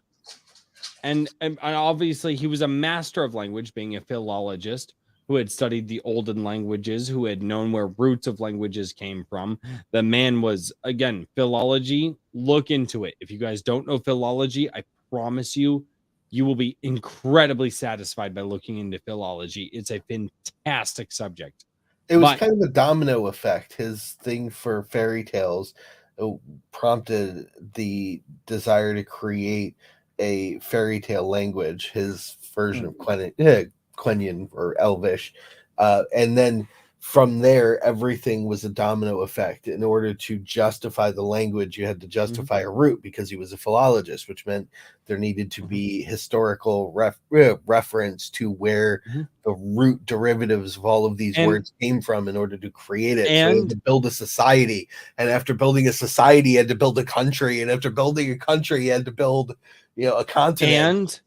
And his want to have at least one fairy story, or at least one what we would call fairy tale that was truly English. Mm-hmm. Because even as Tolkien referenced, not even the tales of King Arthur were English. They were taken from the French. Mm-hmm. And he wanted something. He wanted a fairy story that was truly English, which I respect. I mean, we beat the pants off those sons of bitches in 1776, but I respect the fact that the man deeply loved. I don't care who you are. If you deeply love your country, I respect you. And I respect the fact that he wanted to write he wanted to create and develop a fairy tale history of his own country. Who of us today is going to do that of America? It's hard. It'd take a lot of work. It would. It would. And in fact, it took a man standing in the trenches of World War I to do it for the English. And you know what? He successfully did it. And he will be remembered throughout history for what he did. And we can argue back and forth as to whether worth of information to create what he created. Well, and you know what? Who one of his first proofreaders was? It was C.S. Lewis, wasn't it? No, his son, Christopher. Oh, yeah. His son. And in fact, we actually have They all were like that. They passed their stories to their children for smell test to see if it would pass muster. Which and going back to, ironically enough, why we have talked about it many times on this channel, seems to be there's a lot of parents and a lot of dads, a lot of moms, a lot of people here in the Iron Age that are looking to see stories that we can give to our children. And James, although my children are not old enough for your stories yet, I think when my children are in their teen years, I would absolutely pass along my stories to them in their teen years, because I think that they are absolutely fantastic for probably the age. I don't know. Maybe I'm a bad parent, but most likely am. I'm probably a horrible parent. But that's why I kind of go corny with my stuff, because corny is timeless. It's something that somebody in 10 years, 20 years, 30 years can identify with, because it's corny. It's just natural. It's part of life itself. Okay, so Royce, looking forward, I am trying to build my audience and build my pool of readers that will buy the stuff I produce. You've come to the right place. No, these YouTubers that are successful are 10 years in the making, overnight successes, right? I fully plan to write a YA series. The catch is simply that I want to do it as like a comic or a graphic novel, which means I need to be making enough money with my writing that I can afford to hire illustrators and colorists and everything. Yeah. May I make a suggestion? Sure. And this is something that I think is actually a really good model. Follow the Shad Brooks style. Write your YA novel. And have an artist come to me. No, he went to the artist. From what I understand, he went to the artist. But write your novel, have that story, put it out as a story. And then, as time goes on, find somebody who can... Because having a pre-existing story, and hey, I've sold this book, it did well, people liked it. Will you artistically draw it for me? Mm-hmm. That's what I'm doing. Because as a parent, and I am speaking to you as a father of 4 right now, not as a drink with crazy, and not as some guy that gets absolutely hammered on his streams all the time. Might be slightly getting there right now. But I speak to you, and I mean this. And I understand and I understand the want and the drive and the fantastical nature of putting pictures and images in front of children. But oh no. Technical difficulties. I'm sitting here getting attacked by a dog who wants to play fetch. There you go. Well, you got a minute. Royce has frozen, and that's a great expression for him to get frozen on. Look at that face. Is Convoy Bebop in the watching? Is he getting a screenshot of this? You better be.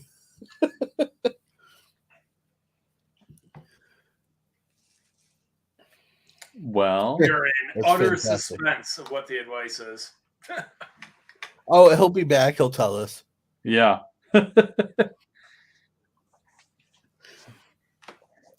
So, quick, simple logistic question. How long did it take for you to write Infinite Money Glitch? Let me check the workout.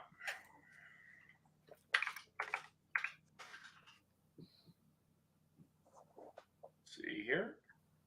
So, Infinite Money Glitch is 72,000 words. You say a month and a half? Yeah, it was about a month and a half. Makes sense. That's not including edits. Although the way edits played out for Infinite Money Glitch was additive. Rather than like, oh, I need to tear out this entire section. It was like, well, it's kind of dumb that no one ever checked this thing while they're taking this huge gamble. So let me like create this new character who's like a peeping Tom ghost because they need to do some spying. And that's a funny way to do a spy in this world. So I inserted that into the story because it was like lacking. I underwrote the story at first. So because that's the kind of errors I had, it was pretty painless to edit the book. It was just add more content, which is always fun. Yeah. It's always more fun to add than to subtract, but yeah. I cut some painful chapters from Faceless. I still want to find a way to reintroduce this like giant robot fight I had at the end of Faceless that just didn't fit the book. I'm kind of doing that right now because I'm doing a redo of my first fantasy trilogy, and one of the things that I realized after I put the whole series out was I never actually explained the dragons that are in it, and one of them is like a major character. So when I finished all 3 books, I sat back and I was so proud of myself, and I went, oh crap, I completely forgot to put that whole section in. So now that I'm going back and doing what I call the reforge of this trilogy, I'm like, I'm gonna slip this in where it was supposed to be, and nobody's gonna notice. It's fine. Yep. Now, keep in mind, when I say it took me a month and a half or so to write the book, that doesn't include, like, let me put this on hold so I can go read in the genre. Let me get beta reader feedback. Let me just go back and fix the prose. Let me send it to a copy. Like that. That's all on top. The guts of the story. That's what consumers don't realize, is that the actual process of building a book starts way before you actually sit down and write it. I mean, people talk about NaNoWriMo and cranking out 50,000 words. That's fine, but you don't think about the month or 2 that goes into setting all of that up before November hits in the first place. And then the 3 to 6 months of editing and proofing that may happen afterwards, and then the 6 months of marketing that happens before you even realize that the book exists. You do 6 a months? year has passed. I always shortchange myself on marketing. 6 months is the average, man. He used a drink with crazy to help his marketing. Ladies and gentlemen, the man needs help. Judgment Welcome problem. back, by the way, Royce. Yeah, welcome back. Yeah, so may or may not have had a cat or something in my house that was alive. Go and just pull internet cables Nice. out of the splitter. I was gonna say, we were all hoping that Convoy Bebop got a screenshot of that face you were making when you froze, because that was classic. I was gonna say something really heartfelt and be like, dude, as a parent, like, I want words in front of my kids, and so I can teach my kids words instead of just paying attention to pictures. I had this whole like thing, and then all of a sudden my internet's just like, nope, bitch, we're not getting heartfelt tonight. And I was just like, thanks, internet. I appreciate you. They turned you into one of those like Hallmark commercial pictures. You were just. Well, I mean, I do have one of Shad, so I posted it on Twitter when his power went out. That was great. Blackmail photos, nice. Well, no, it's not blackmail. I posted it on Twitter. I posted Shad After Dark. It's his literally like, so his lights went out. And then his camera stayed alive long enough. Oh, like 5 seconds. Like not even like, I don't even know how long it was, but we were on Night's Watch and Shad's power went out. He's had bad storms down in Australia. Mm-hmm. Lights go out, and then Shad is sitting there just like like and then like it was like a half a second or whatever it was. It was great. I loved it. Nice job. So I got a question for you, Royce, just because I want to like start laying the groundwork for making this YA series succeed. Is a person a product of their circumstances or of their actions? Ooh, philosophical. That's nature versus nurture. Correct.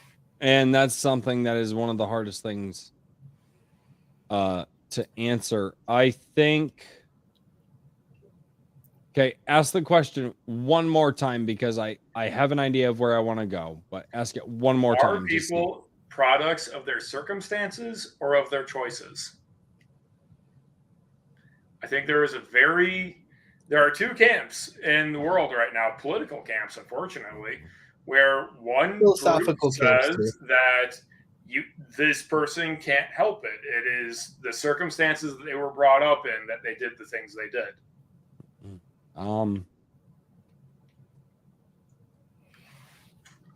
Oh God, and I'm one of the annoying people that I believe that it's both. And the reason that I'm one of the annoying people that believes that it's both is because I have met people in my life who have had like phenomenal upbringings, and they're shit human beings, and horrible upbringings, and they're fantastic and successful human beings.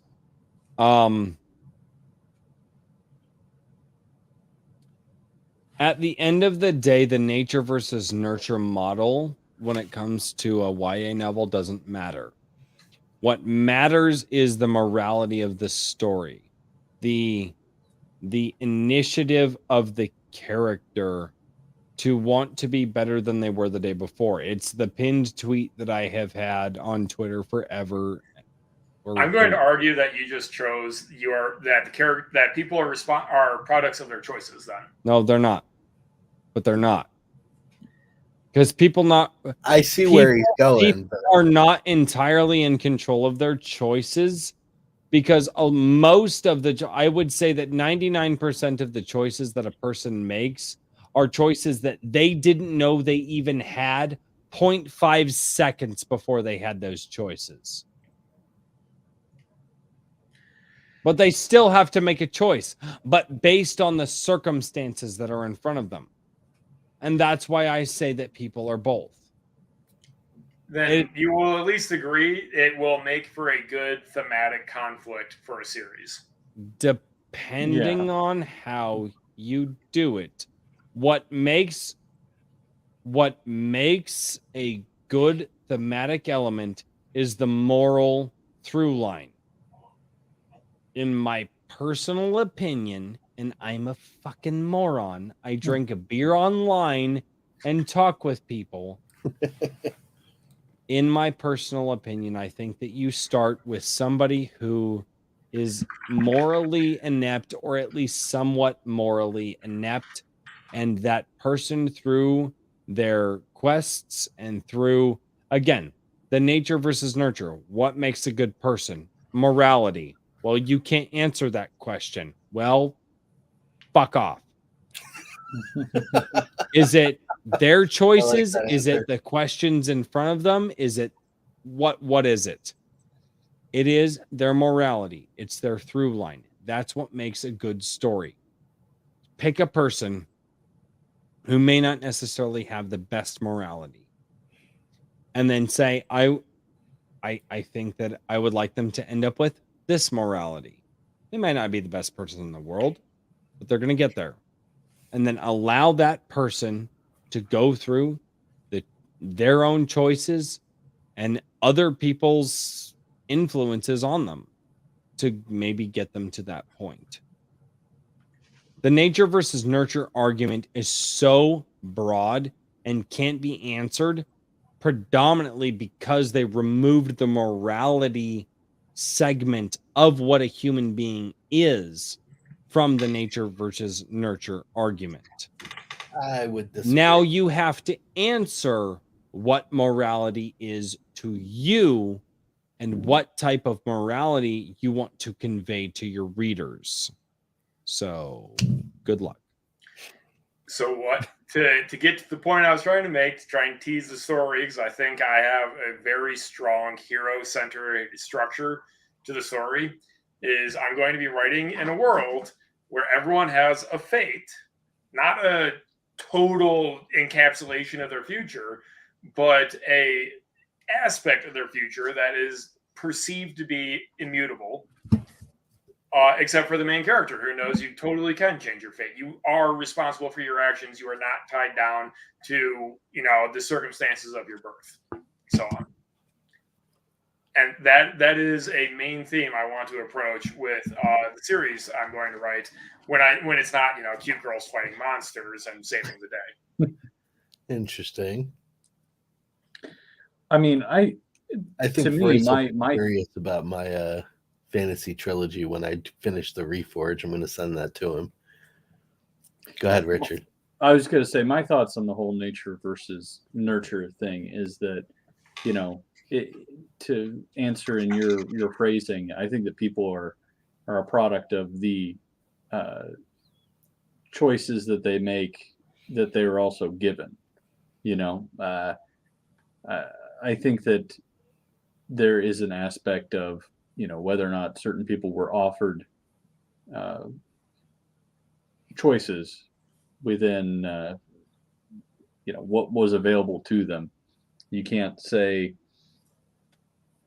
for example, a starving kid, they can either steal the bread or not, and that's kind of like a cliche type of thing. But I think that there is too much of the tendency towards nature within things, and I know you've talked a little bit about this concept before, or this pretense for your story before, and I like the idea of seeing it as of seeing fate as something that's immutable, and then having people realize, or at least one person disagree, essentially. And so I think that's one of the entire ideas behind human existence, is the disagreements with fate. It's what romanticizes human existence to a certain degree, and what gives a lot of people, even myself, 100%, somewhat the persistence and the will to go above and beyond is, well, I saw this fate in front of me, I disagree with that, I'm not going to do it. And that kind of becomes where the personal choice things comes into factor. That's the crux of it, yeah. Are you responsible for your actions? I mean, I think certainly. I mean, you can always. I think people are always responsible for their actions, but I think that also the potential number of actions available to people sometimes isn't always taken into account when you're talking about the nature versus nurture discussion. Because I personally disagree with a lot of the arguments that have been used to advance whenever people take the nature position on things. You know what I mean? Mm-hmm.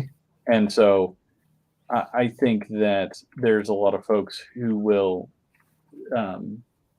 go in the angle of, I don't know, you get these funny, like, what am I thinking of? Like little docu-series or whatever about twins separated at birth or something like that, and both of them ended up being firefighters or something like that.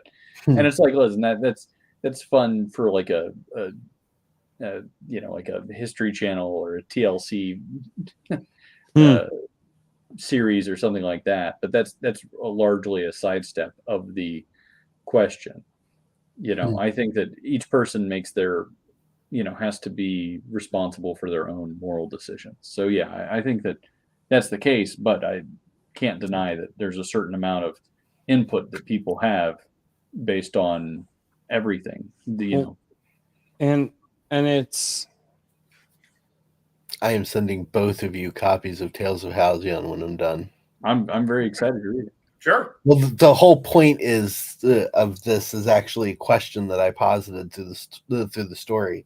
The main character, the protagonist character, is a fat, rude, inappropriate young man who a flamboyant person who announces himself as the wizard comes to. I want to be the wizard. And says, if you sent me a shirt that said the wizard, I might actually wear it. And I have a deep hatred of wearing anything that has logos on me. But he comes to this kid and he says, you are destined to save our world. Come with me. But now. What if that kid was like Cartman and he was like, fuck you? That's exactly what the story explores. Because it sort of inverts the hero's journey, because he's not just dragged along in this thing. He has his moment of denying the journey right in the beginning because he doesn't want to go. He lives at home with his mom, and his mom makes him food. Why would he go anywhere? He gets to lay around and do whatever the hell he wants all day and get fed. but he also has a little bit of that complex that I want to be something more than I am. So when given this opportunity, and that's why I named the book The Wizard's Mistake. Good night, Calvin. Because I wanted to play with that question. Is it nature? Is it nurture? Is it a person is capable of greatness regardless of where they come from? Or is it a product of who they? And that is why the nature, and that's what I was saying earlier, is the nature versus nurture argument is missing the critical component of morality. And you say, well, okay, nature versus nurture. Where does morality come from? And that's one of the biggest things. Is oftentimes morality can be introduced by an outside source, or based off of the situation you're in, you just feel it in your heart. And that's where, if we don't want to go into the conversation that we had on our Black Friday stream, which all of us know where that conversation, and I thought that was a fantastic conversation, by the way. I actually went and I sent I sent Mike S. Miller, or Mark, a Twitter DM, and I said, "Hey, dude, thank you for challenging me on what I thought." But the problem with nature versus nurture is it removes the idea of morality, and then we have to go, okay, what is morality? What type of morality are you instilling, right? And we get bogged down in the weeds with that. Well, morality means this one thing. Well, now we're seeing all these creepy kinds of people out there taking their children to drag queen shows, and they call that morality, right? And so we get into the idea, okay, what's the thing? What's more powerful, nature versus nurture? I don't think it's either. Okay, what is the thing? It's morality. All right, what morality are we talking about? Are we talking about the insane morality, or what we would consider the traditional morality? And then once we can define that, we move that into the category, okay, now nature versus nurture with morality in the center. And we use that as kind of the metric, right? And that might not be the best way to explain it, but I'm trying to puzzle this one out. So Royce, I specifically phrased the question initially as, are you a product of your circumstances or of your choices? Because morality is defined by what you choose to do. No, it's not. And yes. No, I think all moral weight comes from informed choices. Morality is not defined what you choose to do. Morality is defined by the world around you and how you experience it. Okay, and then the choices that you make from that. Not what you choose to do, but your perception of what is good in the world. That is morality. And I think that's a Christian interpretation. Huh? That's fine. That's fine.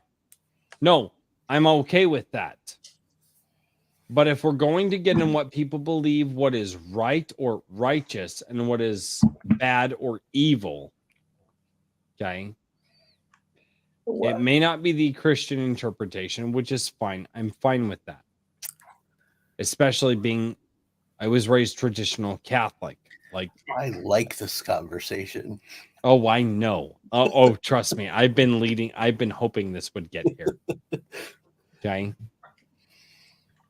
But morality is not again, this is where the nature versus nurture argument lacks hugely. It completely discounts and there are, and here's the thing.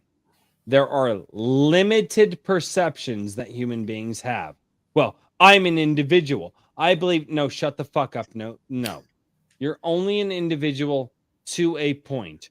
You are crafted and molded by the society in which you live, and thusly, based off of many different, fields of study that we know, you will only have, based off of the society that you live in, a specific scope of information that you draw from in order to craft and build the ideas that you have, thusly the morality that you have, and the thought processes therefrom.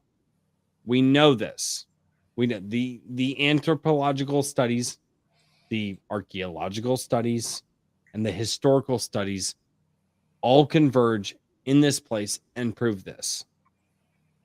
So the idea being that a person can, when you talk about nature versus nurture, and you go, well, which one wins out? It is the morality of the society in which they live.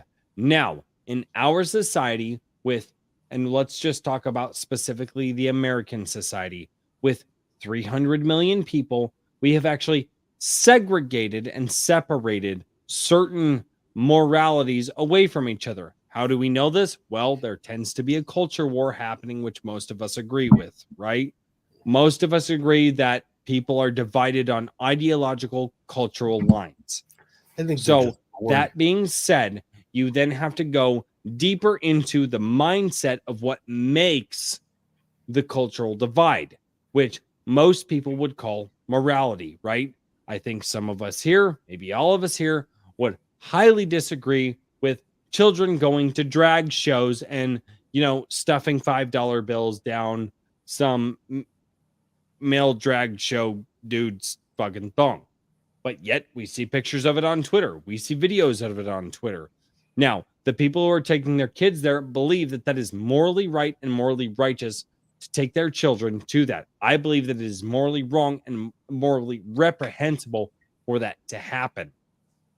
Right? So we are seeing the cultural divide here. Okay?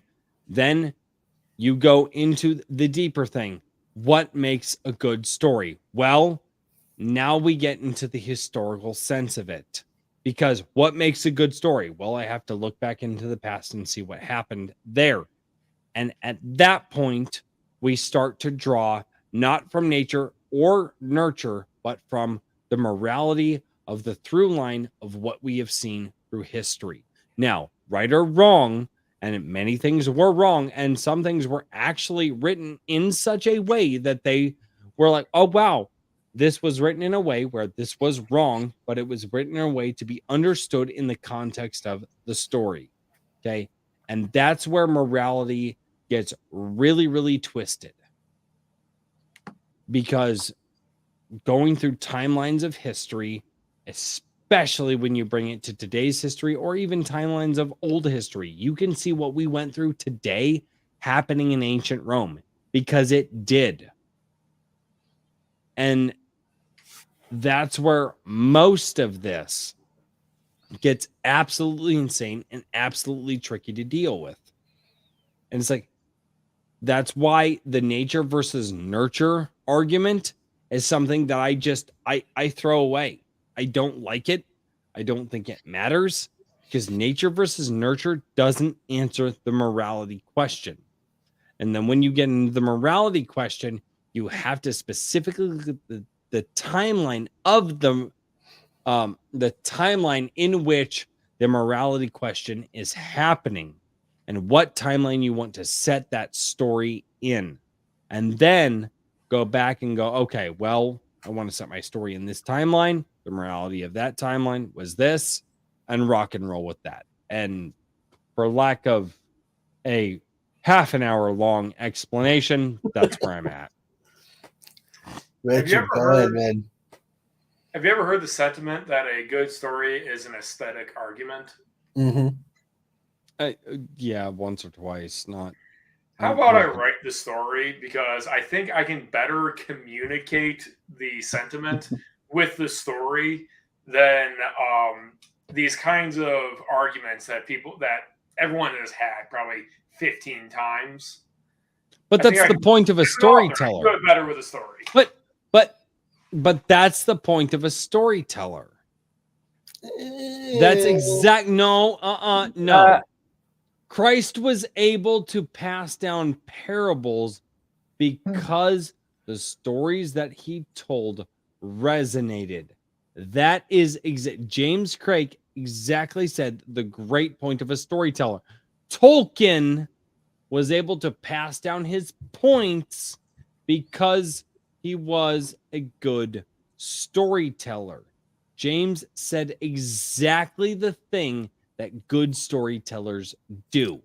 But a parable is only one form of storytelling. Yeah, this is, I would say that's very different. I was using an example. Well, I know what you were saying. I'm just, that's the obvious flaw in the logic. Unfortunately, a parable is only one form of storytelling. But that's not what James was talking about. I was simply using a specific point to Sure. I mean, you're right. In some cases, you are correct. But if you say that it's in all cases, then I would disagree with you. It is, nothing is in all cases. Well, I mean, that's all I'm getting. Morality is in all cases. That's the point. And one of the things that gets missed in the nature versus nurture concept is that the foothold of the argument is that nature is morality and nurture is learned behavior. That's the I don't know. That's the I don't agree with nature being morality. I don't agree with nature being morality. Like monologue. All I want to say is that nature and nurture both remove choice, which is literally the first thing that James actually mentioned. Correct. So we're talking about something that's utterly different than what he even mentioned. Mm-hmm. Thank you. Yep. So, I mean, I'm happy to listen, but I'm just saying it's a different subject. You know what I mean? Morality. Morality. I think that you're actually agreeing with him in a way. So we've gone in a big circle. No. I am so. All right. I have to do the swear jar thing, and they're gonna give me shit in the chat. I'm so fucking happy the conversation got here, and I am utterly happy that Iron Age Nights happened, because this is the stuff that I love talking about. Me too. I mean, this gets into the essence of not just storytelling, but human beings themselves, which, what do you have a right to talk about being a human being? Well, I am one, motherfucker, so get bent. But conversations like these, where you sit and you ask, okay, what draws a human being in? Which leads to the question of, well, what draws a human being in? Well, it's being a human. Well, what is that? That is the logical step. And most of us go, well, that's really complicated. Well, probably. But is it? Yeah. We make it a lot more complicated than it needs to be. I would argue, and this may be really reductive, but I would argue that being human is this: love, companionship, some moment of heroicism in your life. I've had my hero moments. No, it wasn't as awesome as, Nakatomi Plaza, sad day. But I've had my moments of heroicism in my life. And then moments of companionship. Like, that's it. Love, companionship, moments of heroicism, moments of gratitude, moments of character building for yourself, where you become more than what you were the day before. I think it's that simple. And we often get lost in the weeds with how many personalities there are in the world. But at the end of the day, if we look to write characters, and this is something that I have said for years, because I've always hated the term, I want to wake up tomorrow a better man than I am today. I've hated that term because I don't know one man on the planet that actually consciously works on who they are when they sleep. You can't do it while you're sleeping. Yeah, I've changed it. And this is actually something that you can go to bed better than you were the day before. But that's exactly where I'm going. Yeah, because this is something I've said since I think I was a teenager. I don't know. I've talked with some people that I've known for many years, and they have told me that I have said this since they've known me, and they have known me since I was at least in my early 20s. But at the end of the day, the best way to tell a story, I think, is to write a character who just believes in going to bed at night a better person than they were when they woke up that morning. And that's really broad. Well, what do you mean? Well, I don't know. Wake your person up in the morning. Did he want to drink ale the second that he woke up? Because you're writing a fantasy story, and in fantasy stories we have ale and mead and all that stuff. Well, maybe he doesn't go for an ale. Maybe he fights for something that day. But a person who just wants to be better when they go to bed than they were when they woke up as. So there's another option here. If you go to bed after making the world a better place.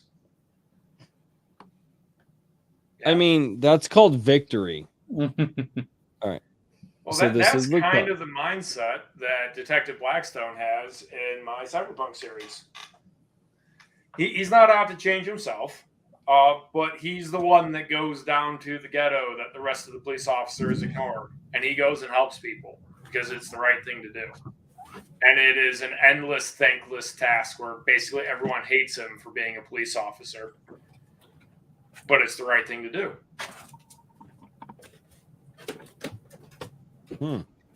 Interesting.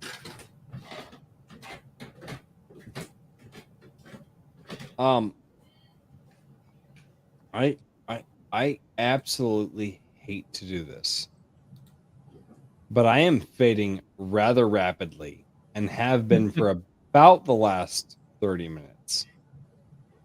So I am going to have to call it quits. And the chat can absolutely go after me for this. I'm going to have to call it quits because I'm a bitch. And Jake, I know you will in my Gilded, because I see you in my Gilded. But I'm going to start the goodbyes for the evening. We gave no love to the chat. I was going to say, no love to the chat. Poor chat. We will have to give love to the chat. I said I'm going to start my goodbyes. I didn't say I'm going to do the goodbyes. I said I'm going to start. So, chat, if you have questions for James Krake, yes. I'm going to do my best to do another 10 minutes because I'm literally about to pass out as I sit here. I am extraordinarily tired.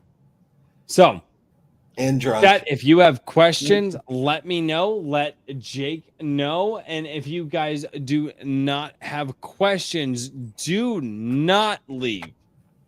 Do not leave before you go and you buy James Crake's new book, Infinite Money Glitch, and feed River a treat. Yes. You guys are absolutely horrible people if you don't feed River a treat. It's all about River. Not about Jake. She's adorable. She is a sweetheart. I love Labs. Oh, doggo dead. Yeah. Finally sleeping. Yeah, it's going up on midnight here. Oh, yes, it is. No, yep. I get it. I'm not a lightweight. My Friday night every night, James. I am not a lightweight, good sir. I've been up since, 5 o'clock this morning. I've had 3 glasses of that Glenlivet, man. Whew. Oh, dude, Glenlivet's so good.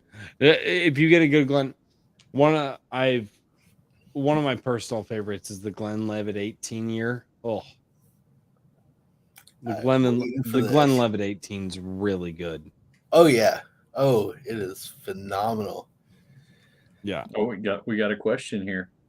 Oh, question. No. Trimming. I am not fastidious about trimming my beard, but it doesn't grow out well. I wish it did. That's my answer.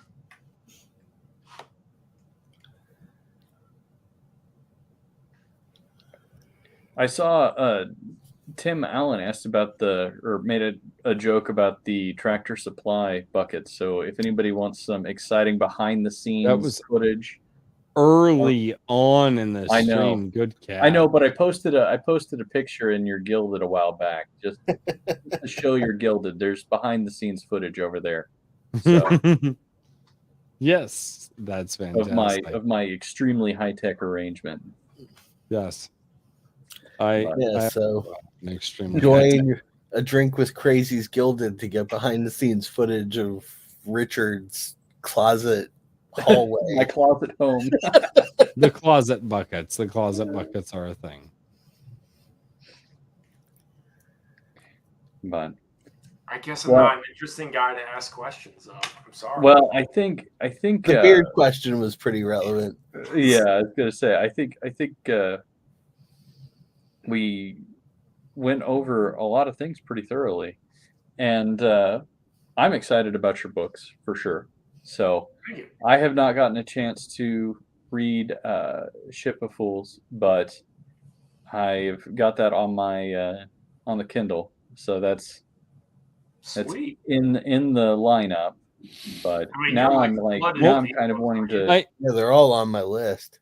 Yeah, now I'm wanting to skip ahead and read Infinite Money Glitch now after having heard of it. Dude, it's Infinite Money Glitch is really good. I will say this, James. Unfortunate mistake of deciding to choose the Friday where Elon Musk apparently is revealing all of the Twitter stuff that we already it's kind knew. of a wild week. There's probably a lot of political podcasts. Everybody's I was watching that and I'm like, yeah, but we already knew all this, and they're like, did you know that Twitter did this thing? I'm like, yeah, man. I literally knew that. Dude, everybody on Twitter is all about the Elon Musk revealing the Hunter Biden laptop. I'm like, yeah, I read Taibbi's twit thread or whatever that's called, and I was just literally, we knew this 3.5 years ago or 2 years ago or whenever it happened.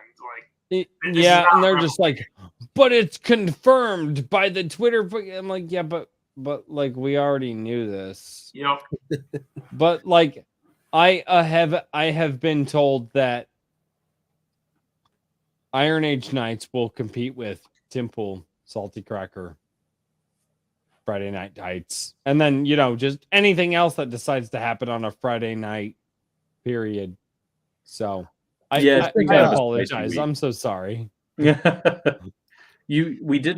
tried to control all global events to make this work out better, but it just didn't happen this week. So you need to work on your conspiracies, guys. Yeah, normally I'm in charge of the conspiracies, but I took a vacation this week and it all fell apart. Yeah, Richard was away in a place where he had no internet, so I was texting Kanye before, and then I went on vacation. He just went totally. He went off the chain, and I was trying to tell him.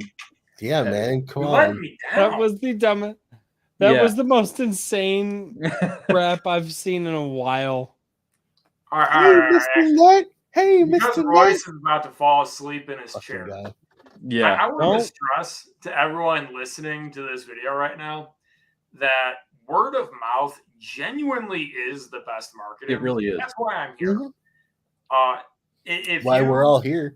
If you give my books a try and you like them, please tell other people. And that goes for every indie author that you touch. If you like it, tell people. Write a review. Maybe post it on Iron Age Media. Just saying. You get algorithmically suppressed if you don't get enough reviews.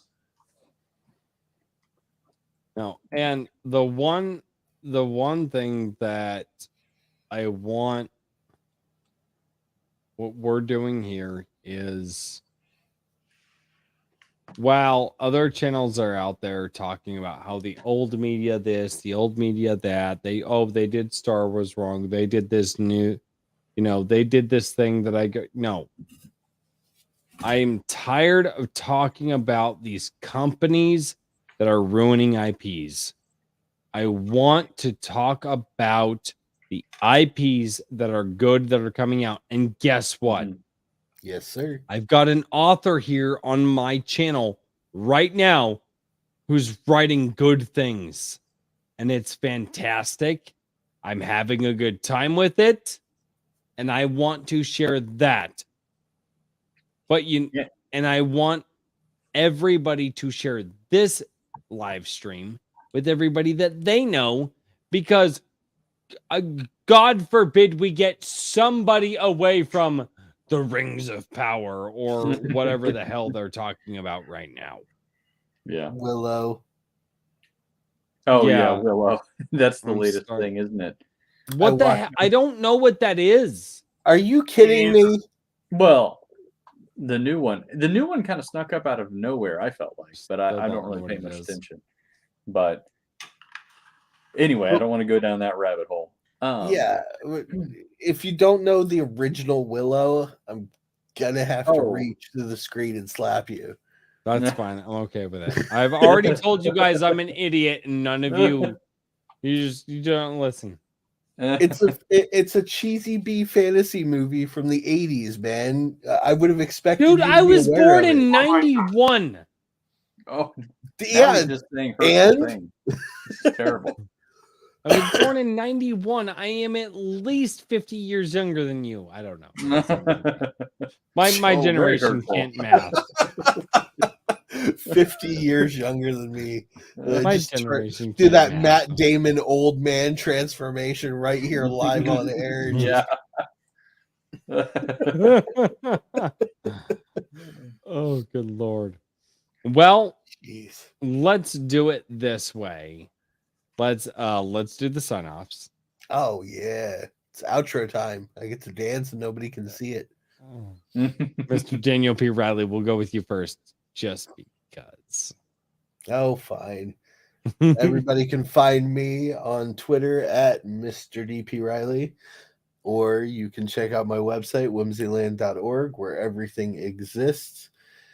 And hopefully I'll be adding something new to it. I've been talking with a bunch of artists, trying to get some new illustrations designed, not just for Tales of Halcyon, but also for the continuations of Legacy of Heroes.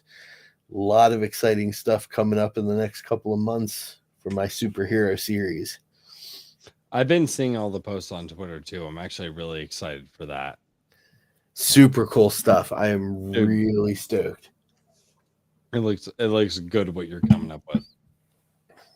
All right. Mr. James Krake, the writer of Infinite Money Glitch. When does that book come out, and how do you want to sign off? I mean, that's my third novel. You can pre-order it now, and Amazon will probably deliver it to your doorstep on Monday if you pre-order it right now. True. December 5th, it comes out. And if you want to find more by me, I have jameskrake.com as my website, and everything I've released is available there. There's advanced chapters and links and a few opinion pieces, maybe, possibly. I'm eventually going to upload some craft essays if you're a writer and you want to see some deeper insight to how I think stories should technically be written. Yeah. Please tell your friends if you like my stuff. I am doing that. I am doing that right now. You are. Thank you. I'm having a good time. No, like I'm talking with my gamer buddies. I'm like, guys, like if you like I know you guys, you're gamers. Like, I promise you, they would probably get this stuff more than I would. And I've been telling them about it. So, Richard with Mr. and Iron Age Media, how are you doing? Very good. As always, it's ironage.media. Stay up to date on everything that's going on with the Iron Age, or at least what I get hold of, my little corner of it. I saw Ricky Rat Comics ask if I'm still uploading prompts, and I've been on vacation for the past week, so all the prompts and everything that I received in the past week or so have not been updated because I'm just leaving all that on my desktop. I'm just working from a remote laptop, and I'm not. It'll get done this weekend. You'll see the new prompt. He hasn't answered our group chat at all. There was one group chat where he was like, "Help! Send an SOS. No internet connection." I climbed Hope on. This goes through. It went through. We sent him messages back. We heard nothing back. We assumed he died, and here he is. It got so bad, Royce forgot he was on vacation. I did, actually. I'm not gonna lie. I totally fucking spaced. Well, to be fair, you're probably drinking at the time, right? I'm not gonna lie to you. The birthday stream was probably a little bit more than I could handle at my age. You're over 30 now, so you know. I know. That drinking hits a little different now. Yeah. The birthday. That one was bad. That was probably one of the. I was like, I was listening to tunes and pounding beers before I went on stream, and then I went on stream and I was like, oh, how am I gonna do this? That, if y'all think it was bad this year, wait until next year, because I'm actually going to be prepared for that one. Oh no, I don't. No. Oh yes, y'all are gonna like organize like a drinking stream, and I don't want to do that because that sounds like pain. It's going to be Royce's birthday, the death of Royce.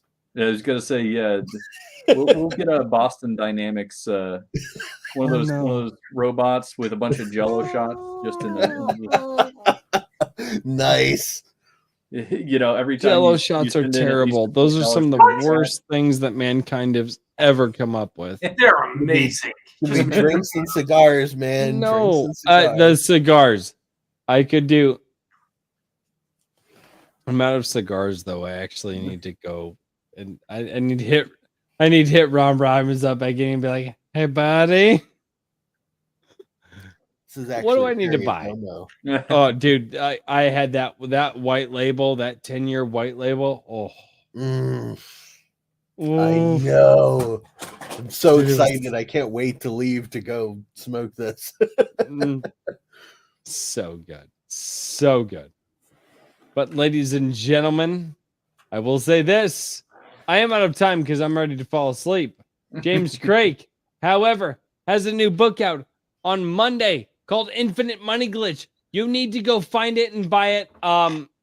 If you are definitely into the crass humor and the gamer knowledge, you guys need to go buy Infinite Money Glitch. It is going to be absolutely fantastic.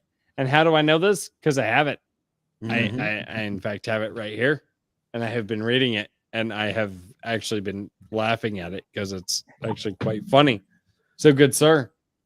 I congratulate you on the humor that you have put into that.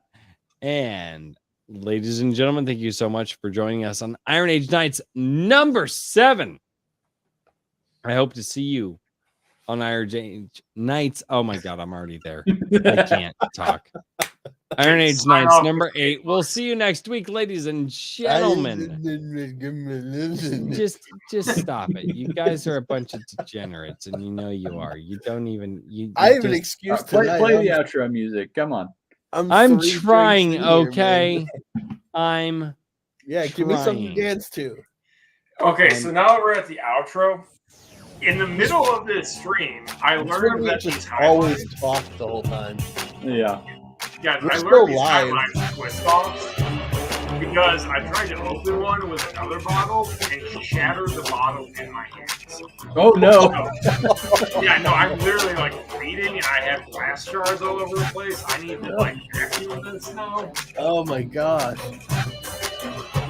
Well, it's a good first a drink with crazy there. Yeah. True. Flooded and everything. Just hey, are you the first person to break a glass?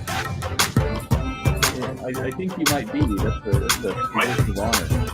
Yeah, I my haven't fault broken a than glass previous yet. six. Chat's not freaking out this time, I tell you. They've gotten they're wised up to our habits here. Oh, come on, chat. We love you. Good night, React chat. to us. That's what we're for. And poor Sam Rogers just jumped on right as we're winding things up, but that's what you get for being Australian. Sorry, dude. Yeah. You At least you always can watch rewind.